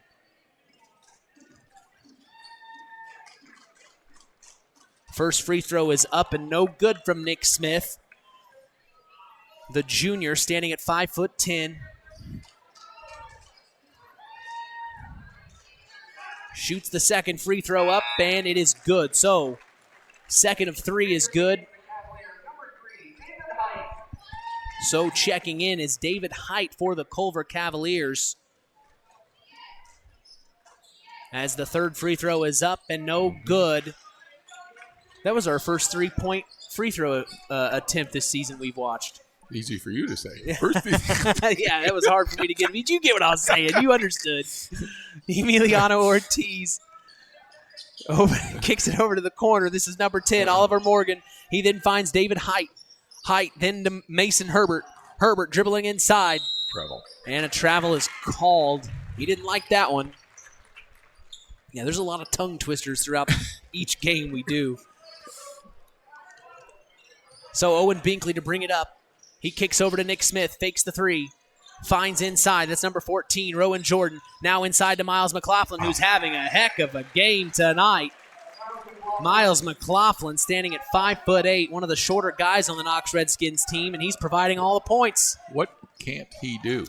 Well, we haven't got to spring yet. So Ethan Keller kicks it over to Ortiz, driving baseline. Nice job, Emiliano Ortiz. What can't he do? What can't he do? As it's 16-11 now, the Cavs lead. And down on the other end, Nick Smith fell into some trouble. He's hobbling on the play. I don't know what's called, though, Coach. I think it's on 4. 23. So foul on number Mason Herbert, who's having a little struggle right now. Inbounds play underneath their own basket. The Knox Redskins kicks it out. This is Miles McLaughlin, who jumped high to the sky. Boy, he got up there. David Height. So foul on David Height for the Cavs. Another inbounds play on the sideline this time. It's their 6th foul. My goodness. So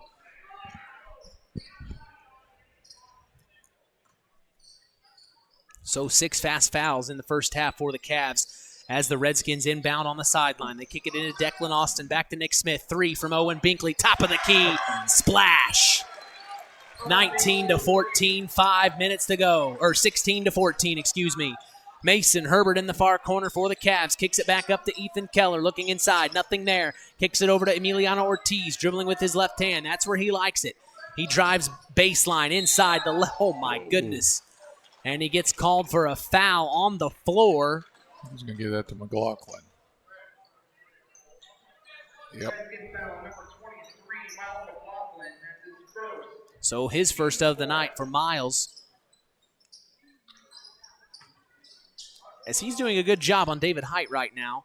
The Redskins staying in a man-to-man. Kicks it out to Herbert for three. Another attempt in and out. He wanted that one. Rebounded Owen Binkley. Here they come, the Knox Redskins. This is Binkley. Passes over to Nick Smith, who immediately gets it over to Miles McLaughlin. Miles, bounce pass over to Owen Binkley. Back inside. This is number 14, Rowan Jordan. Kicks out to Miles for a shot. No good. Rebounded off Ethan Keller. Here come the Cavs. They lead by 2. Emiliano Ortiz, 4:20. We've got a ball game. The Knox Redskins clawed their way back into this. They were down by 10 at one point. Emiliano Ortiz kicks it back over to Ethan Keller. Keller finds Herbert. Thought about shooting it 3 times before he didn't. Passed it to Ethan Keller. Kicked it back over to Ortiz. Ooh, Ortiz right around his defender. Finds Keller wide open. Keller doesn't want to shoot it, though. Kicks it over to the corner. That's number 3, David Height. Inside to number 10, Oliver Morgan. Kicks it back out to Ortiz, who drives inside. And a great take. Emiliano Ortiz having a night. 18-14, 3:45 to go in the first half. Here comes the Redskins, and it's a little too fast and gets away from the hands of number 13, Nick Smith. As it goes out of bounds, we see Cohen Watson checking in and Rowan Jordan checking out for the Redskins. Well, I think Knox is trying to push the ball up before they can get set in that 2-3 trapping zone they have going on. So that kind of cost them a little bit. Too big a hurry. So Ethan Keller to bring this up for the Cavs. He crosses the timeline. Pick comes from Shane Schumann. Over to Mason Herbert. Another 3 in the corner. Splash. Gets it to go, as that's his first of 4 attempts from behind the arc. Finally cracks the lid, as Owen Binkley is at the top of the key, dribbling between inside. Tried to get it to Cohen Watson, an errant pass. Keller saves it to Shane Schumann. Here come the Cavs. Keller is quick on his feet, and he sets the offense up. Kicks it over to Herbert. He fires away again. No good. As Miles McLaughlin saved it, but he saved it right to another Cav player, and then the Redskins steal it back. Here comes Miles McLaughlin. Nice pass. Kicks it over to Nick Smith for a layup, and no good. He's going to go to the line for 2 as he's fouled.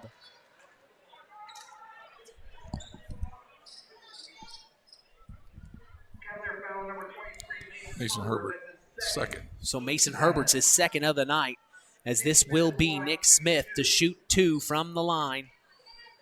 A lot of lefties out on the floor tonight. Yeah, something different. Something different. You got to watch out for those lefties who can shoot. It's just different to guard them, especially if they're good. Smith gets it to go, as it's 21-15, under 3 minutes to go here in the first half. Ethan Keller takes the pick from Mason Herbert. Herbert rolls. He's wide open. Ooh, I thought he was going to shoot it. No, he dribbles inside from 14, shoots it, gets it to go. It reminded me of Troy Murphy back in the day. You remember Troy Murphy? Go, yeah. Looked like a Troy Murphy move. All right, kicked it over to Miles McLaughlin. Now Owen Binkley back over to Nick Smith. Inside to Cohen Watson. He's trapped in the corner. He gets out of the trap, kicks it back over to Owen Binkley, who then finds McLaughlin. McLaughlin drives inside from 10, shoots, no good. Ooh, rebounded. Almost came up with it. Mason Herbert for the Cavs, though, brings it down and gets it to his point guard and Ethan Keller. Here come the Cavs. Keller kicks it over to Ortiz on that left side. That's where he likes to work. Keller goes ahead and pops his first shot of the night. No good from 3. Rebounded, and they get it tipped back out by Shane Schumann. Here comes Keller on the inside. And he lost the ball, but it bounced off a Redskins leg. Yeah, just the way Mason Herbert went inside and faded away with his left hand. It just reminded me of Troy Murphy. That's a Notre Damer. That was like 10 years ago when he played for the Pacers. Yeah, you're right. He did go to Notre Dame. I forgot about that.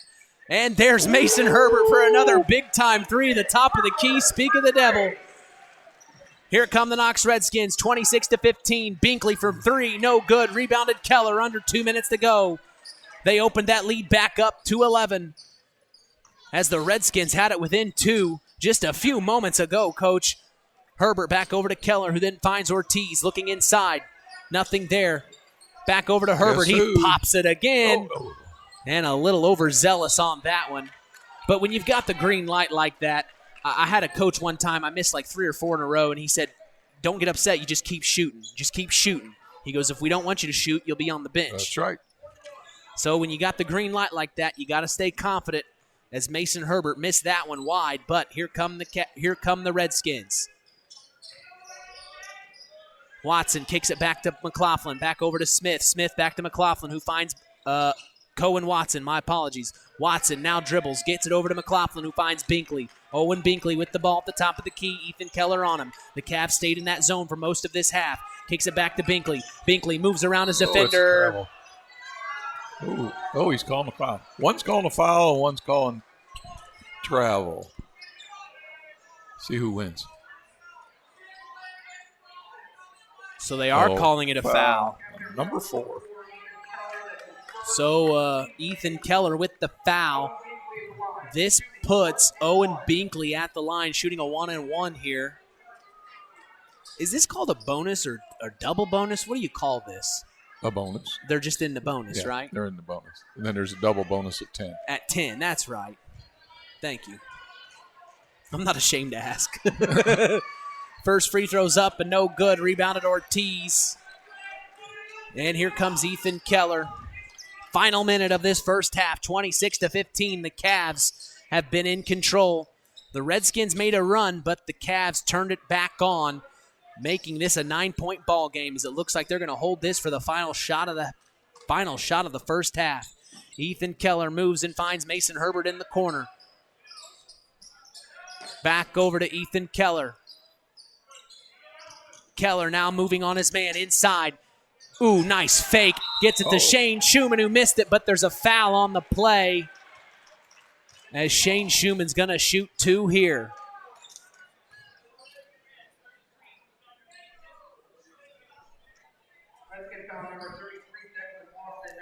We're talking with some of these young men throughout the season.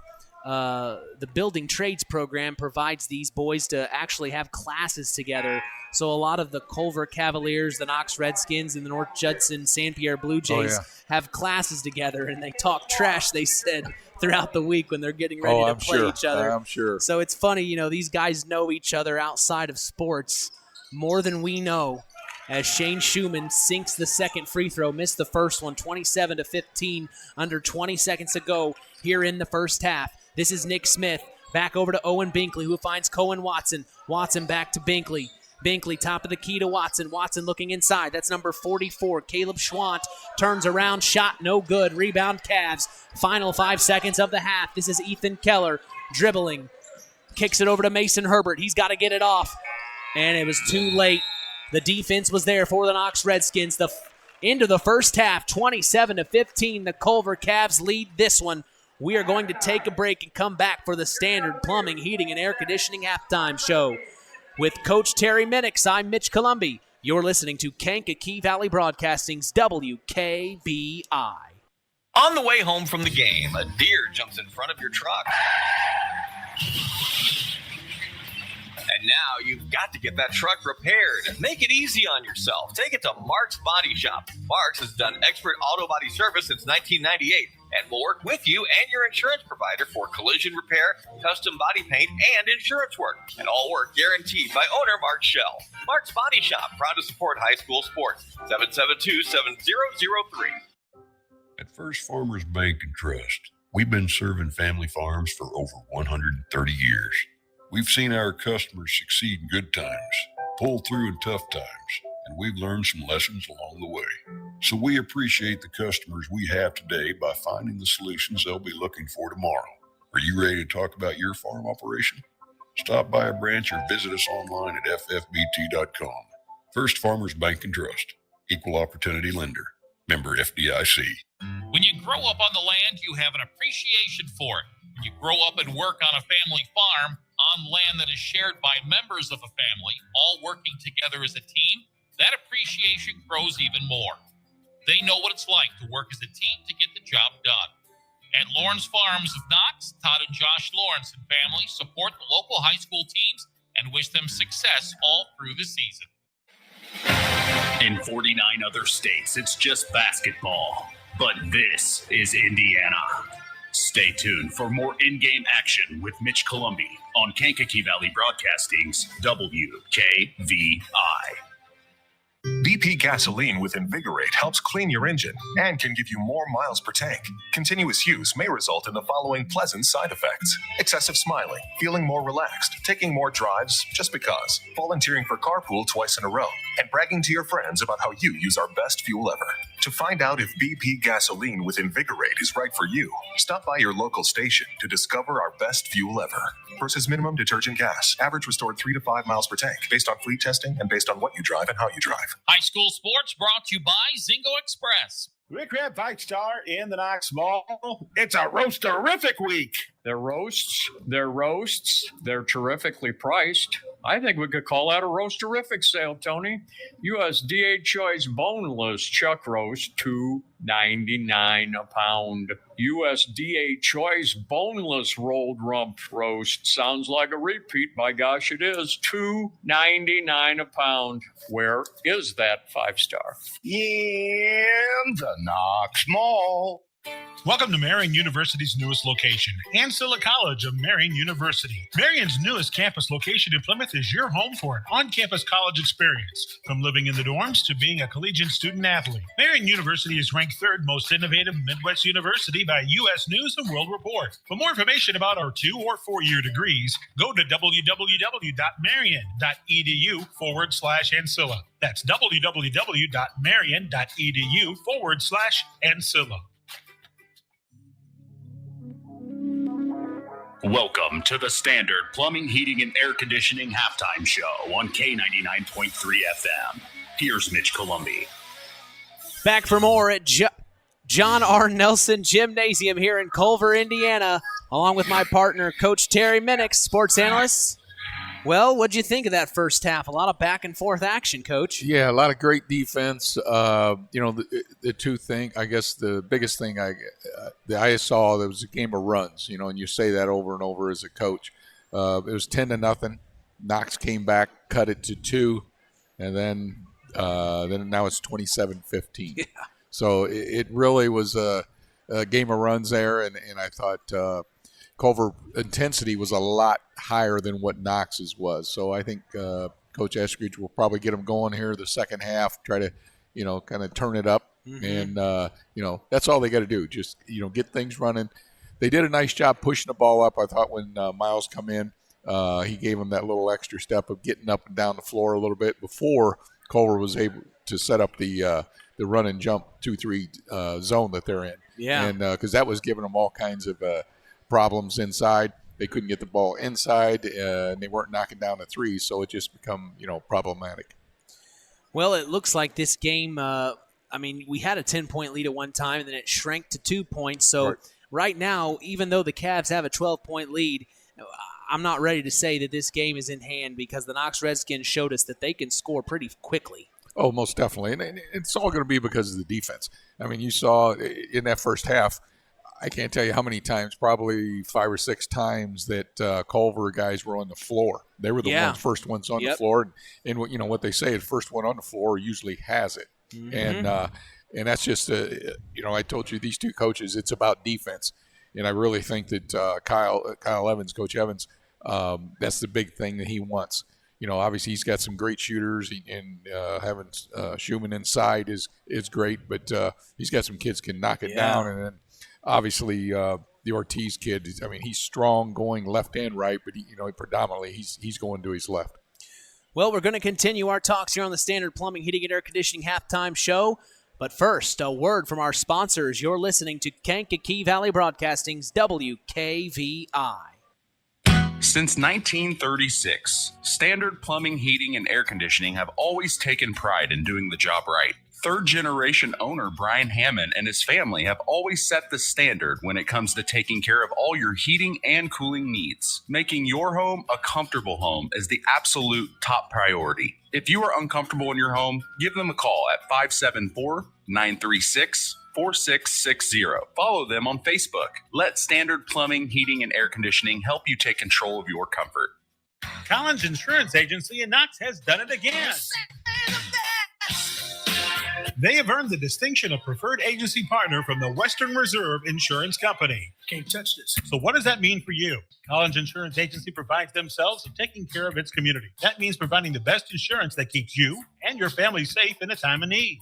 And with this honor, Collins Insurance Agency looks forward to providing Stark and surrounding counties the best customer service you and your family deserve. Collins Insurance Agency in Knox, living the golden rule by treating you like family. Rick Crab 5-star in the Knox Mall. It's a roast-terrific week. Their roasts, they're terrifically priced. I think we could call that a roast-terrific sale, Tony. Whole boneless pork loins, $169 a pound. Loin and pork roast, $119 a pound. Boneless rolled center cut pork roast, $188 a pound. Where is that 5-star? In the Knox Mall. Kankakee Valley Broadcasting, bringing you Indiana high school basketball on 99.3 FM. The Valley. Standard Plumbing, Heating, and Air Conditioning is proud to be part of the broadcast today. If you are uncomfortable in your home, give third-generation owner Brian Hammond a call at 574-936-4660, serving the local area since 1936. Second half basketball action coming your way. You're listening to Kankakee Valley Broadcasting's WKVI. In 49 other states, it's just basketball. But this is Indiana. Stay tuned for more in-game action with Mitch Columbi on Kankakee Valley Broadcasting's WKVI. Culver's Portside Marina handles all water recreational needs. When it comes to pontoons, Godfrey leads the industry in performance and quality, and Portside Marina has it in stock. From sampan, aqua patio, and sweetwater pontoons, if you're looking for a family boat, Culver Portside Marina can help. Located at 514 West Mill Street in Culver. Stop in or call them at 842-5000. Culver Portside Marina. Hey folks, Auto Park Fort LaPorte has got some news for you. We now have the largest selection of pre-owned vehicles in LaPorte County. So if you're in the market, come and check us out because right now is the best time to trade in your current vehicle. Not interested in purchasing a vehicle? That's okay. We'll buy yours even if you don't buy ours. Not currently in the market, but your car needs serviced? Come check out our newly renovated service department and let them take care of all your service needs. And remember, we're not just an auto dealer, we're an auto park. Kankakee Valley Broadcasting, bringing you Indiana high school basketball on 99.3 FM. The Valley. Back for more here at John R. Nelson Gymnasium as we are getting ready for second half basketball action. Yeah, Coach, this is the first time in my career I've been this happy. I can tell you that much. This is just a fantastic opportunity, especially to sit alongside someone like yourself. I had known of you beforehand and known what you had accomplished, so the fact that you wanted to do this along with me, I just was tickled pink, to be honest with you. Well, I appreciate you asking. I mean, it's a lot of fun. I love being around basketball. I love being around the kids. I do miss that. But basketball is definitely in my blood, and it's something that I've always had. I played in college, and actually I went to my major in college was broadcasting. So yeah, kind of get back to that a little bit and get to watch basketball. So it's a great day. Yeah, it's a great day. You get a little bit of both in one night. So and we're glad to have you, Mitch. I tell you, you're doing a great job, and it's tough to follow a legend like Harold Welder, but you're doing a nice job, and we'll keep mentioning Harold because he did. Wonderful things for the whole state of Indiana. Well, I appreciate the kind words, but we got to get back to action. I appreciate the adulation, but more sports to talk about as Miles McLaughlin drives on the inside and gets an – was that an – No, they didn't give it to us. They said it was on the floor. So they called a foul on the floor. He had a floater that swished. It was Ortiz. That was his first. Okay, so back out to Miles McLaughlin. Under 8 minutes to go here in the third quarter. Kicks it out. Miles McLaughlin on top of the key. Now finds Nick Smith. Drives baseline. Shoots from 14. No. Rebound to Declan Austin. Austin turn around, put back good. 27-17. They've closed it to a 10-point ball game here. Still in their man-to-man. Ethan Keller kicks it over to Emiliano Ortiz. Ortiz into the corner. That is number 10, Oliver Morgan, inside to Schumann. Back to Morgan in the corner, who finds Ortiz. Top of the key to Ethan Keller. Keller looking at that zone defense from the Redskins. Finds Mason Herbert in the corner for three immediately. Shoots it, no good. Rebound, Nick Smith for the Redskins. Spins around and passes out. Here comes Owen Binkley. Ooh, errant pass to Rowan Jordan, and it goes out of bounds. Culver, Cavalier ball. It's some unforced errors that it's fast. hard to live with. So Emiliano Ortiz now. Top of the key is Ethan Keller. Kicks it over to Mason Herbert. Inside to Shane Schumann. Fighting for it. Nothing there. He get his own rebound off the block. Kicks it out to Ortiz, who dribbles in to shoot a 10-footer. No good. Rebound, Redskins. Here comes Owen Binkley. Binkley kicks it over to Nick Smith. Immediately finds McLaughlin on the inside. Drives baseline. Finds Declan Austin for 15. No good. Rebound, Rowan Jordan. Put back and the and one. Rowan Jordan getting his nose right in there where they need him. And he's going to have a three-point opportunity here. That was on Keller. That's his second. Well, I have a most interesting update for all of our listeners. The North Judson St. Pierre Lady Blue Jays went up against that very good Lady South Central Satellites team and won tonight. 36-32 was the final. We'll talk more about that in a while as Ethan Keller kicks it over. This is Mason Herbert in the far corner. Herbert, wow, wide, far pass cross court, found Ortiz. Now another cross court pass back to Mason Herbert. They're getting lucky here. As now this is Oliver Morgan on the inside for a layup. I don't think I've ever seen that on the same possession. As it's now 29-19, the Redskins working it inside to Declan Austin, who then finds Rowan Jordan slashing to the basket. Another two for Rowan Jordan. Book it. 29-21, Ethan Keller crosses the timeline to Emiliano Ortiz. Nice fake, dribbles around two defenders. Kicks it to Shane Schumann inside. He's triple teamed. Now this is Oliver Morgan. Morgan trying to make something happen to Ethan Keller. Top of the key. Keller back over to Mason Herbert. 3-point shot from Herbert, in and out. Tipped out by Nick Smith of the Redskins, and it is going to stay here. Cavalier ball. Looks like the Redskins have picked up their intensity a little bit. They're doing a little more trapping. Sort of like what Culver's been doing to them. A little more scrappiness. Yep. So Ethan Keller underneath his own basket to take this one out. As he gets it into Emiliano Ortiz, top of the key, dribbles over to the right side, finds Mason Herbert. Now Mason's coming inside. Nice double move as he puts the layup up, but no foul called on the floor. As, very exciting news coming out of North Judson right now is the South Central Satellites girls basketball team had only lost one game throughout this entire season. We heard from Ben Anderson this morning on the Saturday Sports Line. A very interesting way that game ended. 36-32, the Lady Jays win as they're in a girls and boys doubleheader. The boys teams are playing here in just a few moments. They're warming up right now as Mike Sharkozy tells me, athletic director over there at NJSP. Ethan Keller gets it into Shane Schumann, who kicks it out to Emiliano Ortiz for three. Falls to the floor. Nothing called. Here come the Redskins on the rebound. It's Owen Binkley. Gets it inside. Stolen immediately. That's number 11, Joey Pizer. Pizer on the floor.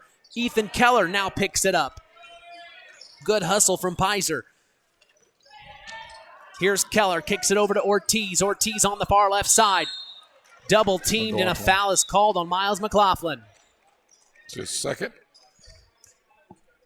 And he's getting more time than I had anticipated him getting tonight, Terry, to be honest with you. Well, I tell you what, he gave him a good spark in the first half, and I think that's what Coach Eskridge wants right now. Somebody give him that spark. You know, this Knox team has a lot of seniors on it and only one freshman, and that's Miles McLaughlin, who's out there getting a lot of points and having a lot of minutes out there for the Redskins. He is out there guarding Ethan Keller now. They are in his zone. This is inside to Shane Schumann, fighting to get it inside. Nothing there. Rebound. Stolen. Here come the Cavs. Oliver Morgan was there. Ethan Keller back up to Mason Herbert. Herbert dribbling around. Gets it to Ethan Keller. Keller back over to Ortiz. Almost lost it, but he keeps it in the far corner. And a foul is called. Push. Rowan Jordan. As you're right from the start, Coach, these refs are going to keep it tight. I think you called that about the second call, so you had predetermined how this game was going to go.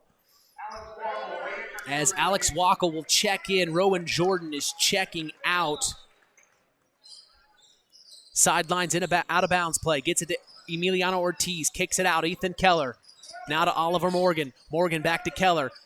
Keller over to Ortiz. Inside, he did. Inside to Morgan. Nothing called. Back to Keller. Now to Morgan. Morgan finds Mason Herbert wide open for three. Wow. And he gets it to go. Well, he had a lot of space. And he gets it to go. 32-21. Miles McLaughlin on the other end. And a reaching foul is called.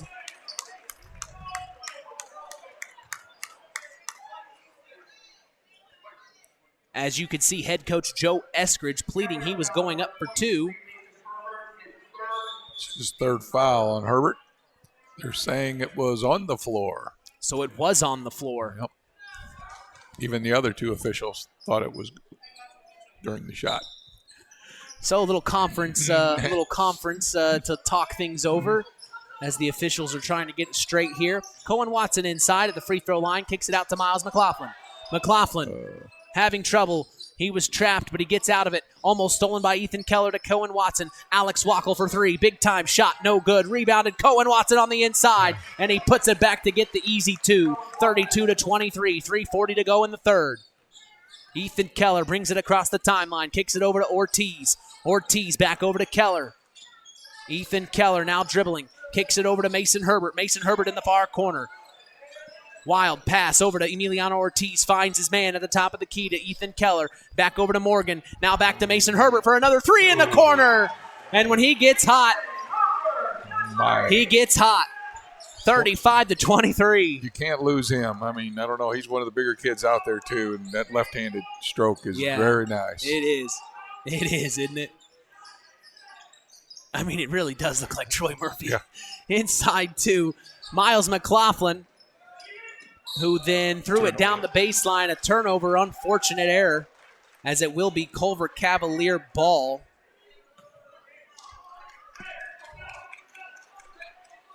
I guess that's not really fair to him to compare him to an NBA player. That's not really fair to him, but he just resembles the way he shoots, his shooting form. It's kind of flattering. Yeah. I mean, he's got a nice stroke, man. Does. That left hand looks good. Well, and he had trouble in the first half. Evidently, the coaches told him, keep shooting, as they get it inside to Schumann, and a foul is called. Nope, just out of bounds. Oh, just out of bounds. Thank you. So, ball goes out of bounds. It'll stay here. Redskin touched it last. Ethan Keller to take it out under his own basket as we see an out-of-bounds play here from the Cavs. Picks coming cross court. Mason Herbert in the corner. Now he drives baseline, almost loses it. Picks it up from 10, shoots, no good, in and out. Rebounded Herbert again. Now he fakes, puts it up, blocked. Declan Austin with the block. Oh, my God. And now we've got a jump ball called on the floor.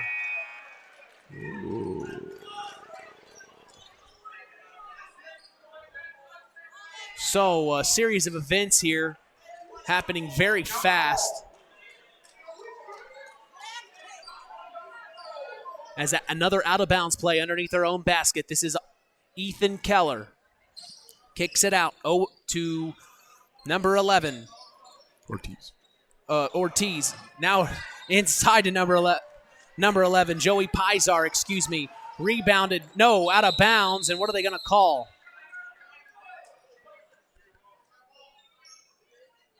As the ref calls a timeout to talk with the head coach of the Cavs, Kyle Evans. I'm interested to see what he said there. Well, he didn't ask him what he was doing after the game. I know that. I don't know. You'd be surprised, probably. I never had a ref ask me that. Well, maybe there should. Well, maybe you'd go to dinner if they buy. Yeah, probably. Probably. Well, there's a lot of good restaurants here in Culver, too. Oh, for sure. I've been to the Lake House Grill. I've yet to go to the Italian place. I've heard a lot of good reviews about the Italian. I've heard about it. And then Cafe Max. Mm-hmm. Yep. Papa's. A lot of nice places. So, timeout on the floor. That was kind of a strange play there because the ref didn't really went know over. How to say it. They didn't make the call, like who was getting the ball was going out of bounds, but then he just went over and talked to Kyle, Coach Evans, and then they gave it to Culver. Yeah. So which makes me, I don't know what happened. Let's not go there. Yeah, that's right. So Collins Insurance, taking care of all your insurance needs. That's Collins Insurance, supporting local high school sports and this broadcast. Call anytime at 574-772-6844. We also thank the Stark County Co-op, your local agricultural cooperative that offers an array of service and support, including grain agronomy, seed, fuel, and LP Petroleum. Call 574-867-2411 to contact the Stark County Co-op. Finally, today's broadcast is brought to you in part by 5 Star. We thank them for supporting local high school sports and remind you to shop local. That's 5 Star in the Knox Mall. All right, 2:22 to go here in the third. 35-23, the Culver Cavs lead. This is an inbounds play underneath their own basket. Ethan Keller to take it out. Kicks it out. This is number 11, Joey Pizar. Back to Ethan Keller, top of the key, looking inside. Takes the pick from Shane Schumann. Moves over to the right elbow, and a double dribble's called. Good eye by Coach. So it'll be Redskin ball. They're down by 12 with 2:14 to go in the third. Need a basket here. Yes, they do.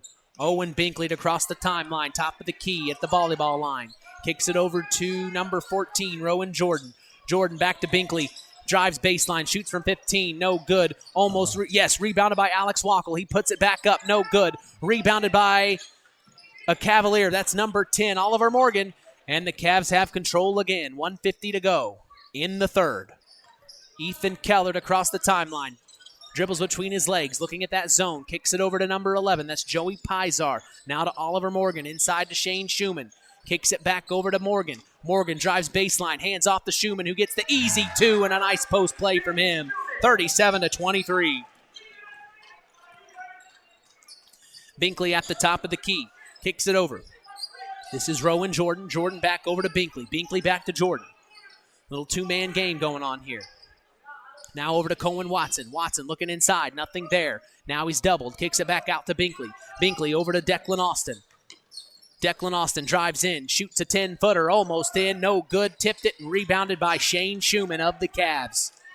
They're doing a good job on the boards the last couple of possessions. Limiting one shot. Yep, exactly. Ethan Keller, right around Owen Binkley, drives in, hands off to Shane Schumann, who gets blocked by Declan Austin. Shane gets the rebound off the block, puts it back up, no good, rebounded by the Redskins, and it goes out of bounds. It looks like it's going to stay here, an out-of-bounds play for the Cavs. Another one of them, we kind of hesitated to see what the call was. Well, and you hear the Cavalier cheer block showed up tonight. As there's another whistle before the play starts. I don't know what they're calling it on. 33, they're calling it on Declan Austin. Interesting, very interesting. Whoa. So inbounds play, Ethan Keller gets it out to Shane Schumann, who's in the top of the key. Now he gets it back to Keller. Keller with the ball, kicks it over to Ortiz. Ortiz back to Keller. Keller dribbles around his man, kicks it over to Ortiz. 30 seconds to go here in the third quarter. Keller, Binkley on him. Dribbles left, now back out to Ortiz. Ortiz, back to Keller. Keller dribbling around his left side, right around his man, kicks it out to the corner, and they're going to call a blocking foul. Owen Binkley. On Owen Binkley. It's his second. Checking in for the Redskins is number 44, Caleb Schwant. Checking out is Declan Austin.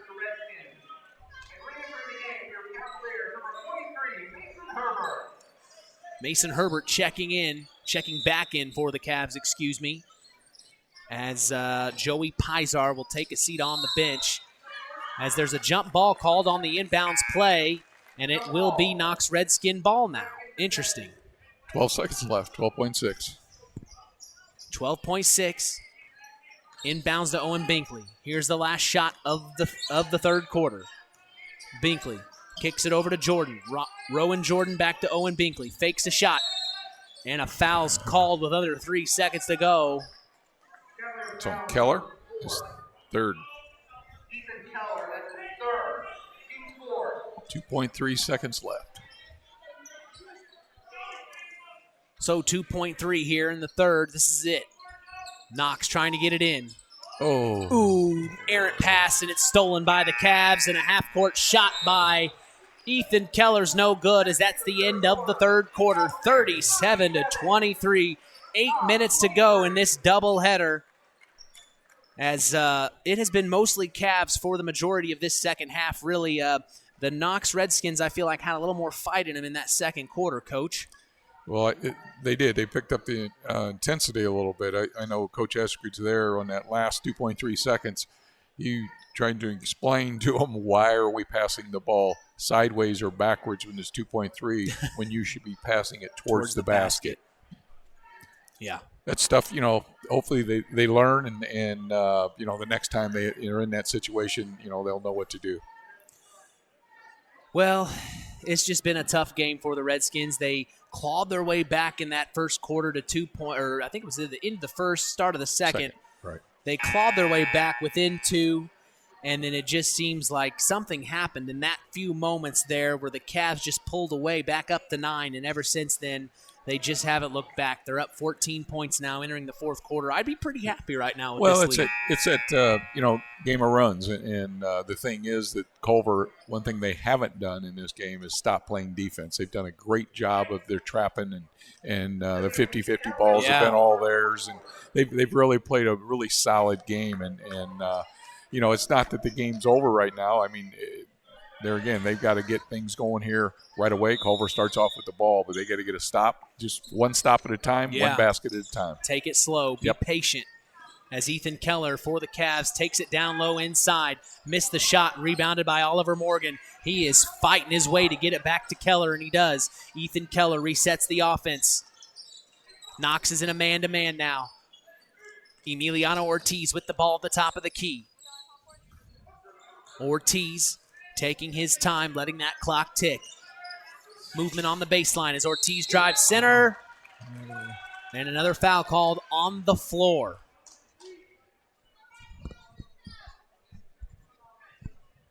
Number 12. So Cohen Watson, his first of the night.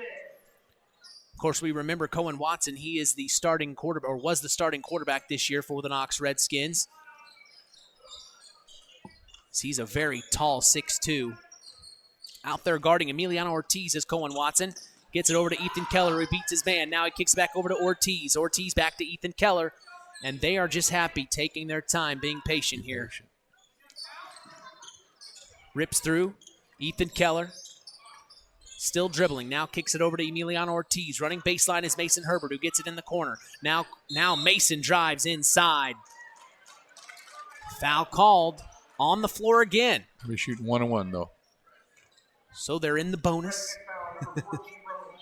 Rowan Jordan. As Rowan Jordan comes up with that foul, Mason Herbert at the line. Really had a tough first half, hit a couple of threes, but then here in the second half really let things go as he hit 2 back-to-back threes. And he missed the first free throw here.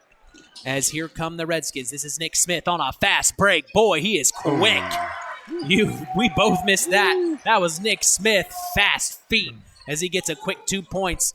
The Culver Cavs lead by 12, 37-25, 6:45 to go in the ballgame. Inside to Shane Schumann, and a foul is called immediately. He's going to go to the line.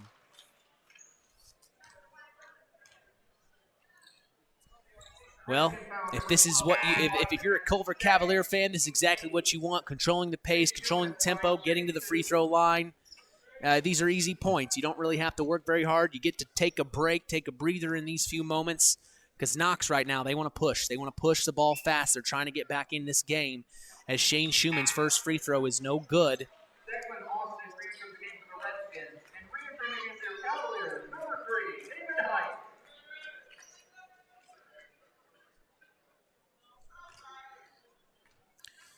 It was interesting to see how he sets up for his free throws. You see that, Coach? Yep. McLaughlin's going back in. So McLaughlin coming back in for the Redskins. As Shane Schumann hit the second free throw, that made it 38-25 with 6:44 to go. And it looks like a official is talking with the shot clock operators. Oh, a fan had a whistle and made a noise during the free throw. So Paul Dunn, the PA announcer here at John R. Nelson Gymnasium, just reminding fans to make sure not to blow any whistles. As Nick Smith got it in the corner for the Redskins and hit the floor hard. Another foul called on the floor. I think this one's going on Shane Schumann. That's his second. I like his number choice, 33. That was a good number. That was my daughter's number. That was Aubrey's Was number. it? It's retired now. Is it in the rafters? Yeah. I guess I didn't see that. Of course, It's on the there's a wall, lot of actually. things in your rafters over there. Miles McLaughlin on the drive. There's Missed two the things layup. I like. Yeah, I know. And the mural, didn't he? You say he painted? Well, we went over the one he had. Oh, a okay. different one put in. That was a different one. So Ethan Keller at the top of the key, kicks it over. Shane Schumann inside, kicks it out. Mason Herbert, fake, dribbles around his man. He's using that left hand to his advantage as he gets the nice 10-footer to go. He thinks he got fouled as well as he shakes his head. Here come the Redskins. Kick it over. This is Miles McLaughlin driving inside, takes the foul from Ethan Keller on the floor. It's his fourth. Was Coach Lady on the 07 team? Oh, it's on the 017, correct. And Gabby. Okay, and then the assistant Lexi, your daughter, was on the 14 team. Correct. Yep. Gotcha. So Owen Binkley gets it into Declan Austin. Now here's Miles McLaughlin. Whoa, he fires, he gets inside, shoots a layup, no good, and it goes out of bounds. It's going to stay here, though. Redskin ball as a Cavalier touched it last.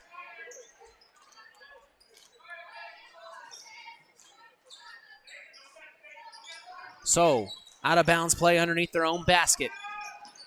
This is Declan Austin. Another foul called on the floor.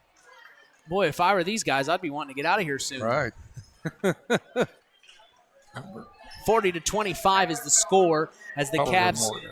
Yeah, foul on Oliver Morgan as the Cavs have been in control of this game.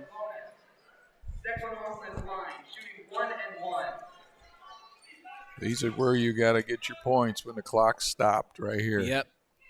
Yep, you've got to count on these free throws. And he missed it. Rebounded Mason Herbert. Here come the Cavs. 5:45 to go in the ball game. 40-25. The Cavs lead. They've been in control this second half. Ethan Keller crosses the timeline. Now crosses over Owen Binkley. Drives inside. And another foul called. He's going to shoot two.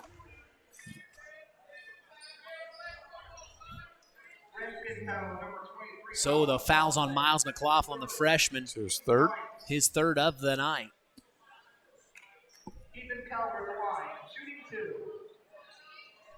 So Keller will shoot two at the line. He's done a good job at handling the rock for them tonight. Knows who to get the ball to at the right moments. As he's only shot the ball that I can recall maybe once, if twice. He's really the floor general for these Cavs, it looks like to me, just from the eye test. As I don't believe he played football. That name doesn't ring a bell to me. So basketball must be his sport, I'm assuming, of course. Ethan Keller shoots the second free throw, no good. Rebounded by Keller off some tips. 50-50 balls. And he picks it up. It's still back and forth. And it's going to stay down here with the Cavs as it goes out of bounds.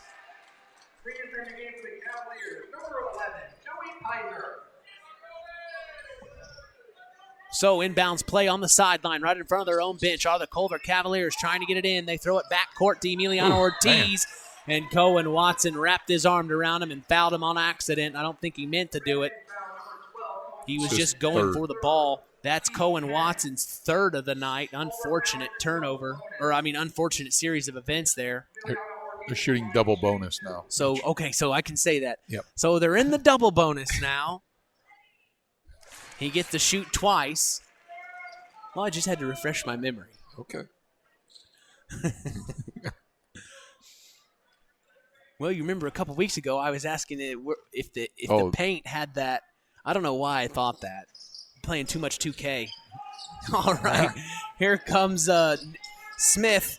Kicks it over to Owen Binkley for the three in the corner. No good. Rebounded Ortiz. And there's a Cav on the floor. That was Joey Pizar. Well, there's been a lot of Cavs on the floor. They've gotten been a lot of everywhere. the 50-50 balls tonight. Mason Herbert thinking about that three in the corner. No, he dribbles around his defender. Now he kicks it back out. This is number 3, David Height. Height back to Ortiz, who then finds Pizar. Pizar to the corner. Mason Herbert, 3 in the corner. No good. Rebounded Owen Binkley. Here they come, the Redskins. This is Nick Smith. And nothing was there as a Cavalier hit the floor again, and you saw Nick Smith helping that Cavalier up. Good sign of sportsmanship between the Redskins and the Cavaliers there, as you like to see that. Well, back when I played, coach wouldn't be very happy if I did that, but that was a long time ago.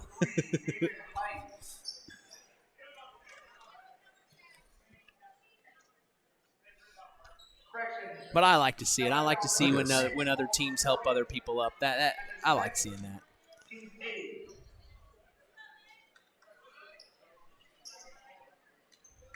You know, I mean, you're down by 17 points. It's kind of hard to want to pick up your opponent off the floor, but he did it with such class. As he hits the first free throw of 2, Nick Smith, 5'10", a junior on this Knox Redskin team. I have had players that pick up players as the ball is still live, and I don't like that. Yeah, that's not good. That's being way too Wait nice. till the whistle. Yeah. Then you can be nice. Ethan Keller to bring it across the timeline. 4:40 to go here in the ball game. He finds in the corner, that's number 10, Oliver Morgan. Kicks it back to Emiliano Ortiz, who then finds Keller. Ethan Keller, the senior, 5'11", dribbles around his defender, Owen Binkley. Kicks it back up to number 11, Joey Pizar. Yes, inside. Guess yes, who? Mason Herbert's there, and he used the defense to his advantage as Declan Austin may have forgotten he was a lefty, as Mason Herbert just turned left and used that left hand beautifully on the left-hand layup. He gets fouled for an and one opportunity. That's his 4th foul. So he's only got 1 left. A lot of time left in the game, too. As the and one free throw attempt goes through for Mason Herbert. He's happy about that one. Lead's back up to 18. Lead is back up to 18 here as it's coming down to the wire here. The Redskins need to do something now as they are looking at that zone defense from the Culver Cavaliers. They kick it over to Nick Smith. Now inside. That's number 14, Rowan Jordan. Back out to Smith, and Smith wasn't there. He started running baseline. And I think that right there shows you the Redskins are just off tonight. They're just not on the same page. It's kind of the way the whole night's been going for them. But, a lot of that has to do with the way Culver's playing. Yep. Culver is playing a great game, and I love their intensity. So Ethan Keller at the top of the key with 4 minutes to go, 45-27. Stolen almost, but picked up. Ethan Keller's got it. And a reach-in foul by Miles McLaughlin. It's number 4 on Miles.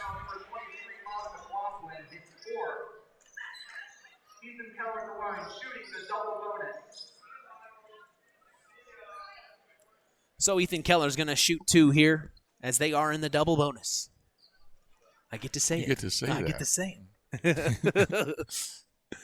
First free throw's up and good as Ethan Keller gets that one to go. That's his first point. I was about to say, I think he has just controlled the rock for them tonight. He has been the floor general, making sure everyone that needs to score does score, not worrying about himself, as that's a selfless player. He missed the second free throw, unfortunately, as he does pay attention to his teammates. Inside to Cohen Watson. Now back out to Nick Smith for 3. No good.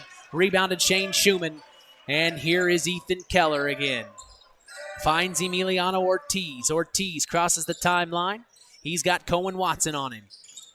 Number 12 guarding number 12. And it's going to be a full timeout called by Kyle Evans in the Culver Cavaliers, as it's 46-27 with 3:32 to go in the ball game.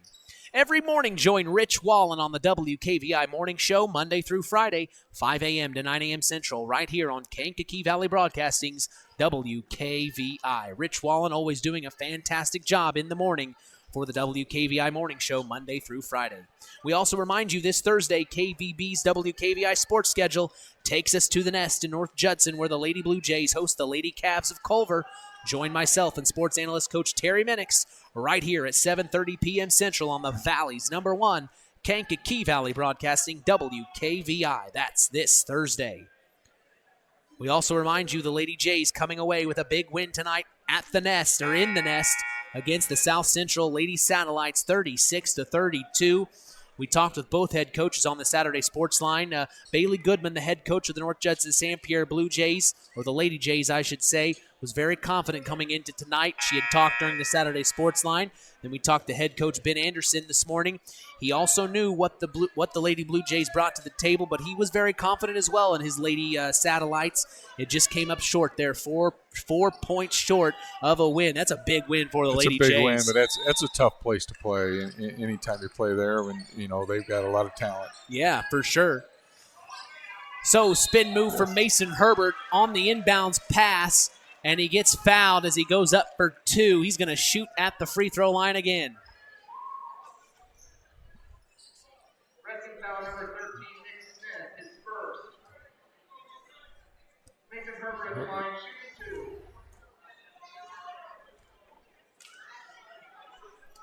2. And the free throw is up from Mason Herbert. And he gets it to go.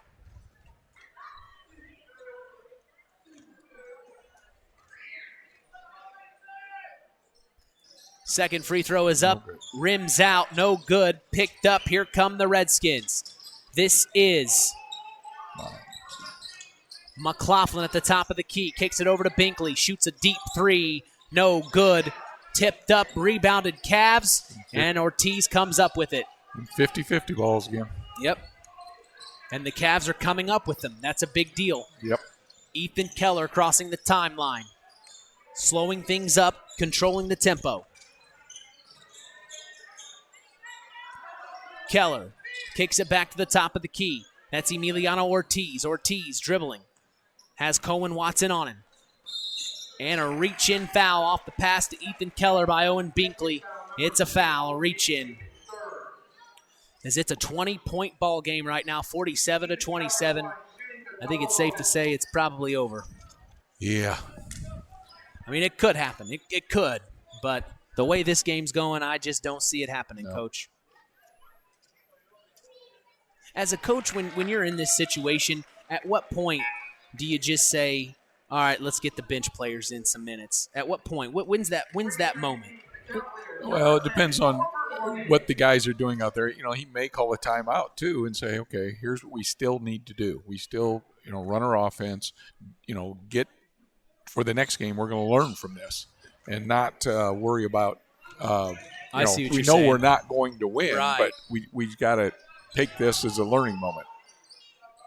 So on the other end, the Redskins tried to get a couple of layups to go. No good, and rebounded the Cavs again. It's just not been the Redskins' night. As Ethan Keller is bringing it up across the timeline. Kicks it over. This is number 11, Joey Pizar. And it looks like there's a timeout on the floor. Culver called a timeout. Culver I think Coach called- Evans is going to put some subs in. And there's going to be some subs off the bench. So some extracurricular time for the bench to get their moment to shine here on the court. As we see some Redskins checking in off the bench as well.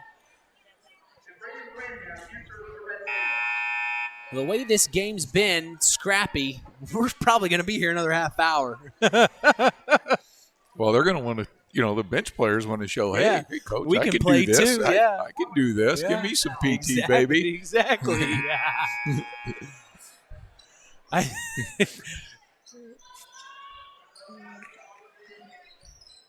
So 5 fresh Redskins out on the court. We see Caleb Schwant.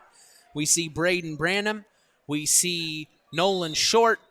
We also see number 24, Shane Logan Van Asdale. Taylor. And who? Shane Van Asdale. Shane Van Asdale. Fresh 5 for the Redskins. It looks like the Cavs stayed with their main 5, except they brought in David Height. So here's Emiliano Ortiz. Looking at that man defense from the Redskins. They've been in for most of the game. This is Ethan Keller dribbling around Logan Taylor. Having trouble, but gets it over to Emiliano Ortiz. This is Ortiz now. Ooh, and he gets hit in the nose. Got hit in the nose by a forearm. That's number 34, Shane Van Asdal. Did I pronounce that correctly? Van Asdal, the senior for the Redskins. As Emiliano Ortiz is going to shoot the free throw here. Misses the first one off the front iron. Entering the game for the Cavaliers, number 10, Oliver Morgan, and number 33, Shane Schumann. So Shane Schumann checks back in. 2 minutes left in the first quarter. North Judson leads South Central 11-9 right now in the nest. As Emiliano Ortiz sinks the second free throw. Here come the Redskins. This is number 24 at the top of the key, Logan Taylor. He kicks it over to Nolan Short, back to Taylor. Taylor kicks it over into the corner. This is number 4, Braden Branham. Branham picked up his dribble. Ooh, and it was stolen immediately. This is number 11, Joey Pizar on a fast break opportunity, and he gets the and one. It's been all Culver Cavaliers tonight, and the Culver Cavalier faithful have a lot to cheer about here at John R. Nelson Gymnasium. 51-27, a minute 34 to go in the ball game.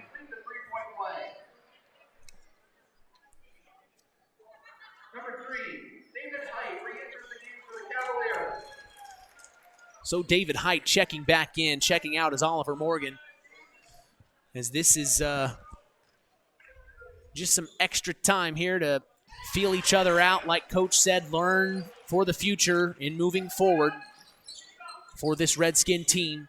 As at the top of the key is Nolan Short. He kicks it over. This is Braden Branham back to Short. Short at the top of the key, looking inside. Kicked on the entry pass to Caleb Schwant. Schwant, a tall 6'3" out there.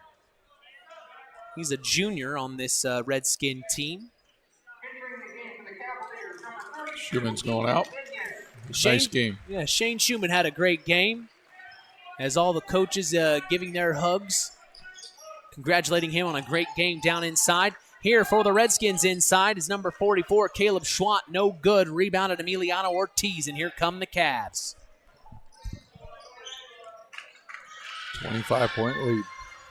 25-point lead with 1 minute to go. The ball game is all but over. Ethan Keller dribbling at the top of the key with Logan Taylor on him. The Redskins not sitting back. They want to show they care and have respect. Now Ortiz over to Height. Back to Ortiz at the top of the key, who then finds Ethan Keller. Pressure from Logan Taylor at the top of the key.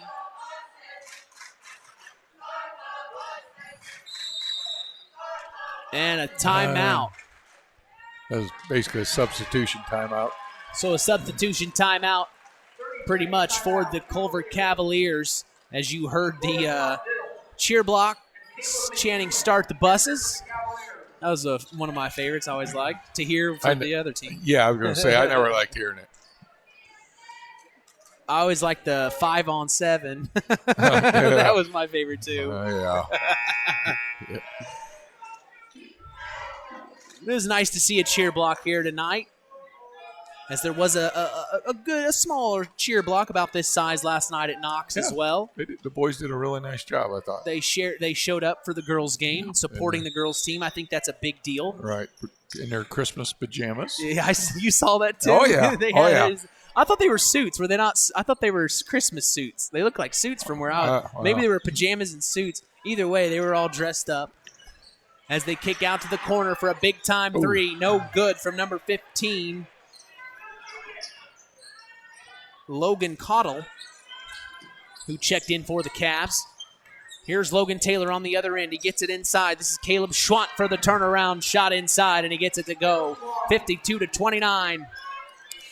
As that is going to be the end of the ball game. 52-29. The Culver Cavaliers beat the Knox Redskins here at John R. Nelson Gymnasium. Well, we've got a lot to talk about as we wrap things up in the Collins Insurance postgame show. With Coach Terry Minix as our sports analyst, I'm Mitch Columbi. You're listening to Kankakee Valley Broadcasting's WKVI.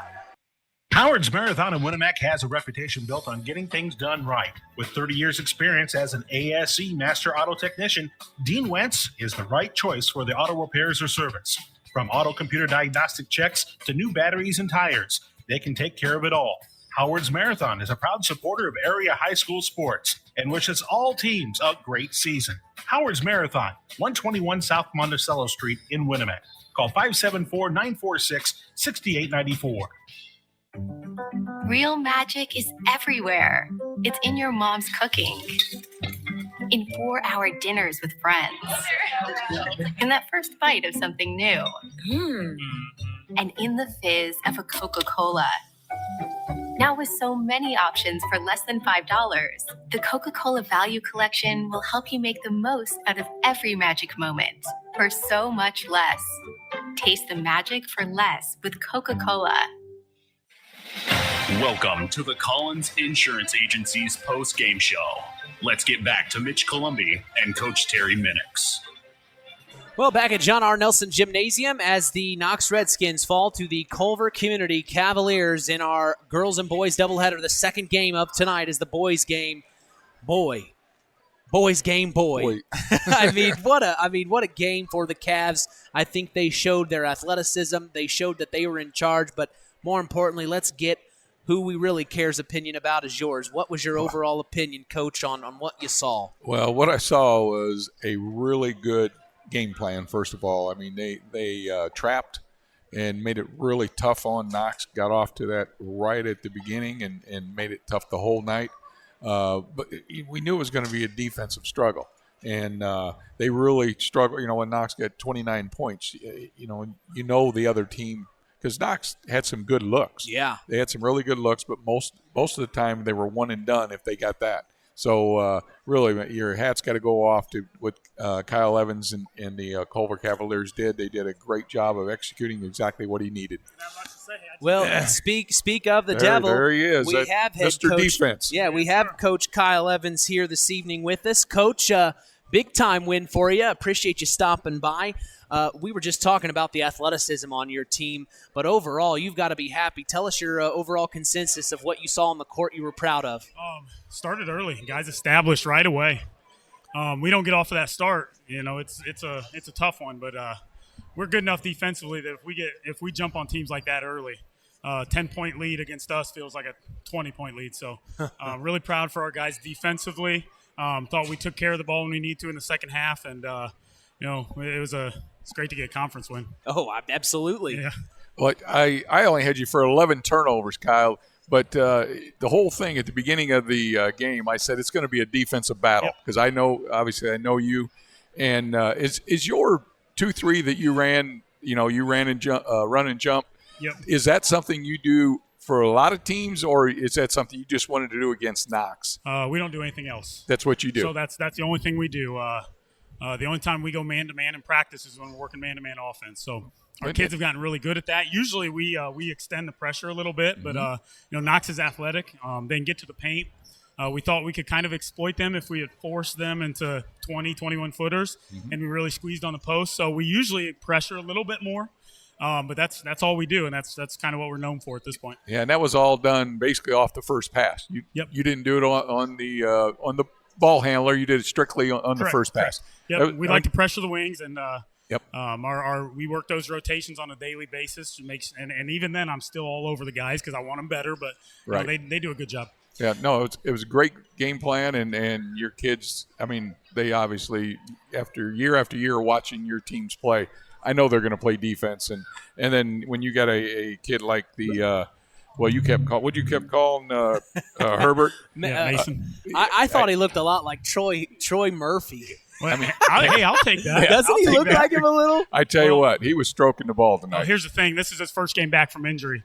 Really? What did he have? Fractured kneecap. Is that why he's wearing the left knee brace? He fractured his kneecap, and actually last year he did it, and he said, I'm playing through it. He played through a whole year with a fractured kneecap. Well, it fused back together and pulled his tendons tight. Now he's got severe pain in his tendons, and they told him, he had to go through about 4-6 weeks of rehab, and he wasn't done with his rehab, and he told his doctor, I'm playing. He just showed up on Tuesday, and outside of shooting drills, he hasn't gone live for the whole year. And on Tuesday, he came in and said, I'm playing. I'm playing. And I said, your mom's going to let you have it. And he said, yeah, you're right. And then he just played, and he went full go. And It limits him a little bit, but we're 3-2 right now. Our 2 losses are combined by 8 points. So if we have Mason, I really liked where we were at without him. Yeah, and now having him back was just huge for us. Oh, he's fun to watch. Like you say, you didn't have him for them 2 losses. I mean, he's a stud out there. Yeah.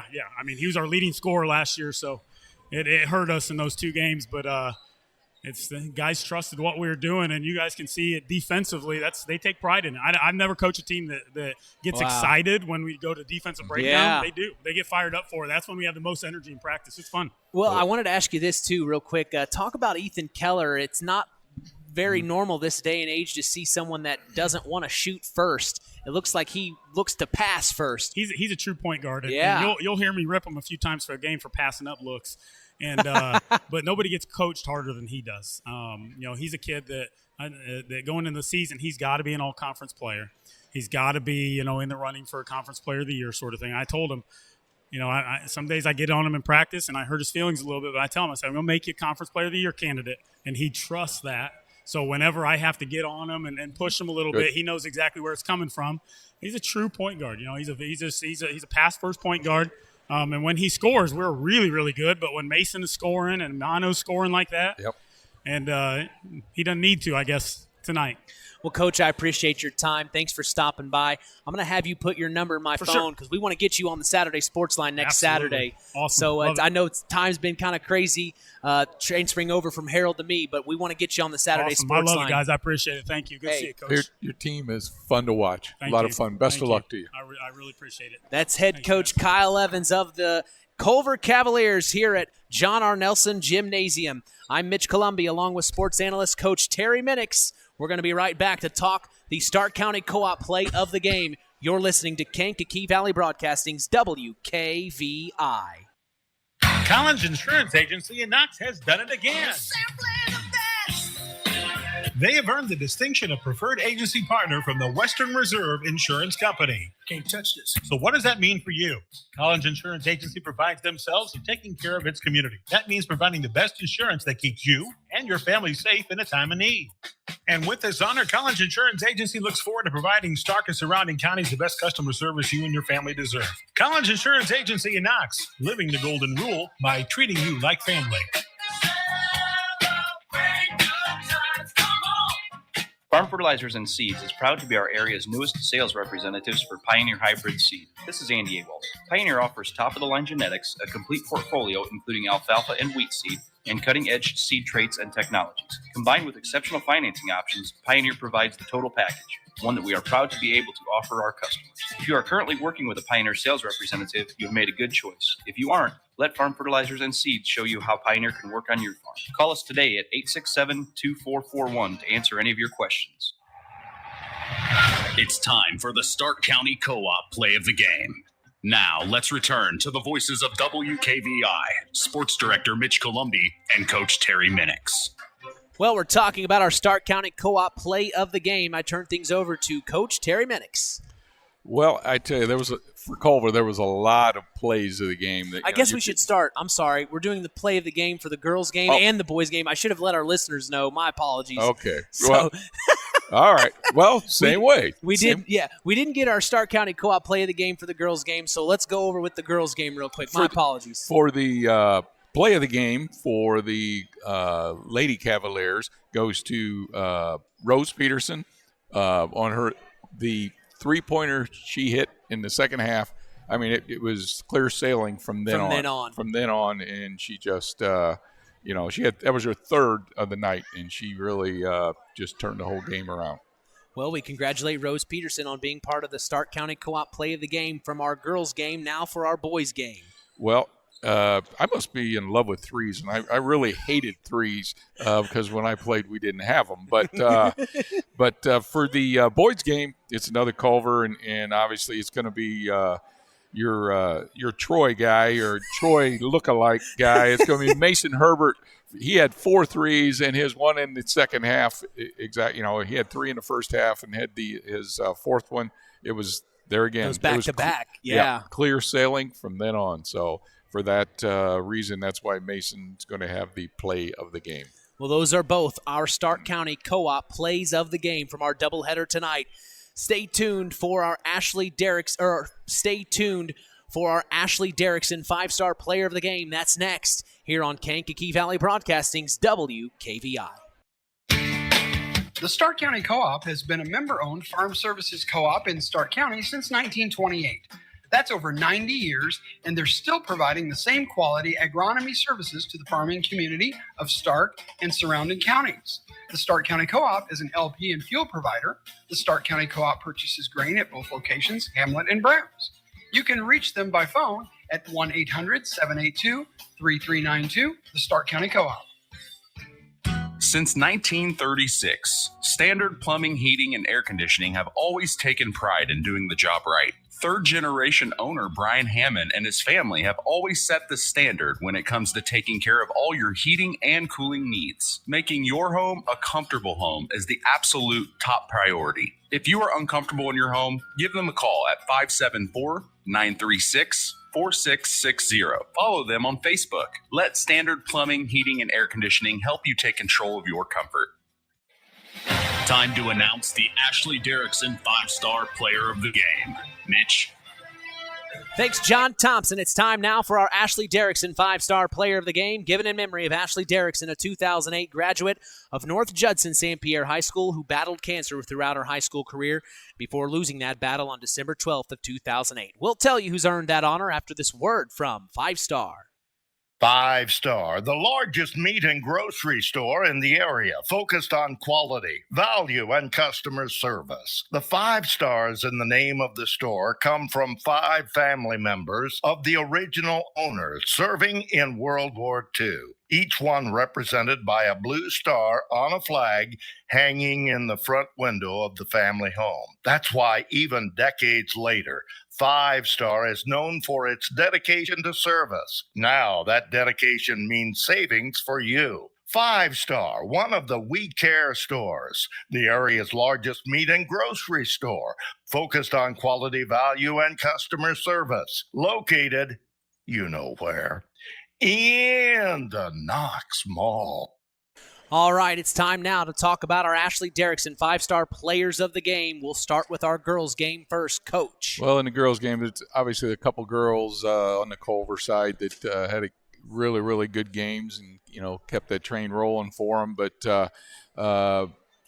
my pick for the Ashley Derrickson player of the game is Bryn Barrett, who had 12 points. I think they all were in the second half. Wow, she just kind of cut loose a little bit and it kind of made the lead get further and further away. Just some, taking the ball to the basket and making some good cuts and stuff for that reason. Good movement on the baseline. Very good, very good. She's a sophomore and she's only going to get better, but she really had a really nice game and she's going to be a lot to handle for a lot of people. I can only assume she must be related to Coach Barrett. It's his daughter. I was about to say I assume so, but I didn't want to jump the gun. But now let's talk about our boys basketball game between the Culver Cavaliers and the Knox Redskins. Who do you believe deserves the Ashley Derrickson 5-star player of the game? Well, they had a couple players. Ortiz started out really strong, did a real nice job for him in the first half.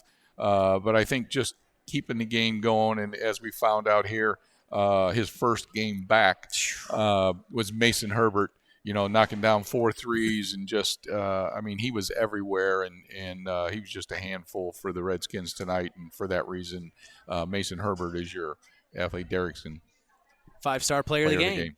Well, I think it's interesting, too, that if this is his first game back and that the game was as fast-paced as it was, he didn't look like he got winded at all. Winded or didn't look like he was hurt. So is he running that we don't know about on that bum knee maybe? Well, maybe he's been keeping in shape on the side we didn't know about because he looked like he was just in game shape. Well, I thought their whole team, at times I'm sure some of the Knox players thought they had 6 and 7 players on the court because they did such a nice job of their run and jump.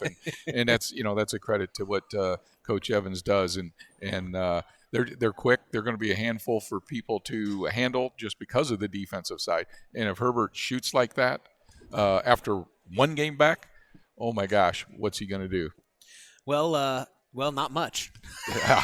Well, but the other part of that, Mitch, is it's a conference game, and I know Knox has to you absorb that loss, and it's a tough one, but you got to learn from it, the whole Mm-hmm. thing. And I keep saying it over and over, and the coaches always say that, it's a marathon, it's not a sprint.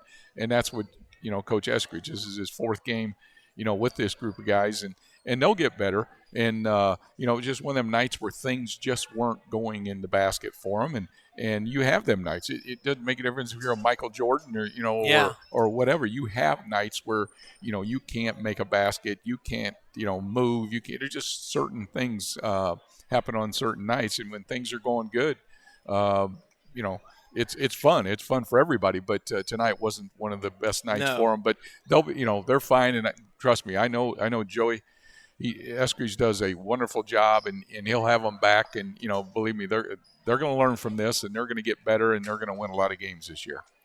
Well, a lot to talk about throughout the week in our sports checks. We hope you keep an eye on those, or keep an ear out for those, I should say, as there's a lot of sports going on right now in the winter. Boys and girls basketball, wrestling, swimming, all in full swing, as we invite you to join us next Saturday on the Saturday Sports Line, the longest-running high school sports show in Indiana. Thanks to Harold Welter, we will have several of our area head coaches on hand, as we will be going live at 9 a.m. Eastern on 99.3 FM and streaming online at WKVI.com. I invite all of you to follow us on social media, on Facebook at Sports to the Max, on Instagram at WKVI Sports, and on Twitter at KVB Sports for all Kankakee Valley Broadcasting sports content. Final word from you, Coach. Well, it was a fun night. Anytime we can, I can watch basketball, it is fun for me, and when I get to watch a boy-girl doubleheader is always great. It's a great rivalry, and it was just a lot of fun. One thing I do want to say, though, is kind of put a plug in at Oregon Davis for next Saturday. They're having their Hall of Fame night, and they're inducting 4 players along with the 2014 state championship team. We'll have a lot of the people that are already in the Hall of Fame back, and along with inducting the 4 people and the 14 teams. So hopefully we can get a good crowd out there. We'll be playing I keep wanting to call them Tri-Township. Tri-Township. Yeah. And so it's going to be a lot of fun. So hopefully everybody, you get out there. We'll see a couple of old timers, and then the team from 2014 as well. So that's exciting. Yeah, it is. It's going to be a lot of fun. I think the place is going to be packed. So I'm really looking forward to it. Well, as it just so happens, we're going to be at that game. So we'll do the doubleheader. You'll be available for the boys' game after? I can be. You can be, or you will be? I will be. Okay, you will be. Twisting arms on the air. As this Thursday, though, we will be back in action. KVB's WKVI sports schedule takes us to the nest in North Judson, where the Lady Blue Jays host the Lady Cavs of Culver. Join myself and sports analyst Coach Terry Minix right here at 7:30 p.m. Central this Thursday on the Valley's #1 Kankakee Valley Broadcasting, WKVI. That's this Thursday. Quick update on the North Judson St. Pierre boys basketball team going up against the South Central Satellites boys basketball team at half. It is 51-26. So the North Judson St. Pierre Blue Jays looking like they are going to continue their winning ways, as this is only their 3rd game of the year. So we congratulate them, hopefully on a big win, but you never know. South Central could turn things around. From all of us here at KVB, we thank you for listening to Indiana High School Sports. For our in-game producer, Jason Metcalf, our sports analyst, Terry Minix, our in-game announcer, John Thompson, I am Mitch Columbi. The tradition continues. This is Kankakee Valley Broadcasting. Thank you for listening to Indiana High School Basketball on Kankakee Valley Broadcasting's WKVI.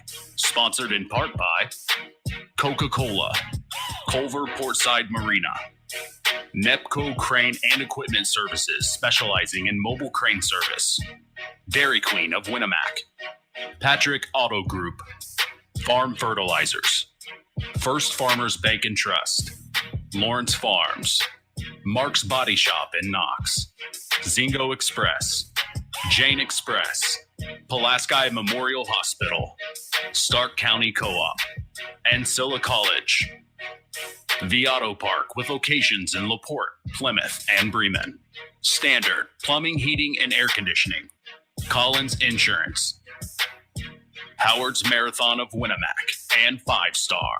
We thank our sponsors for their dedication in supporting local high school sports.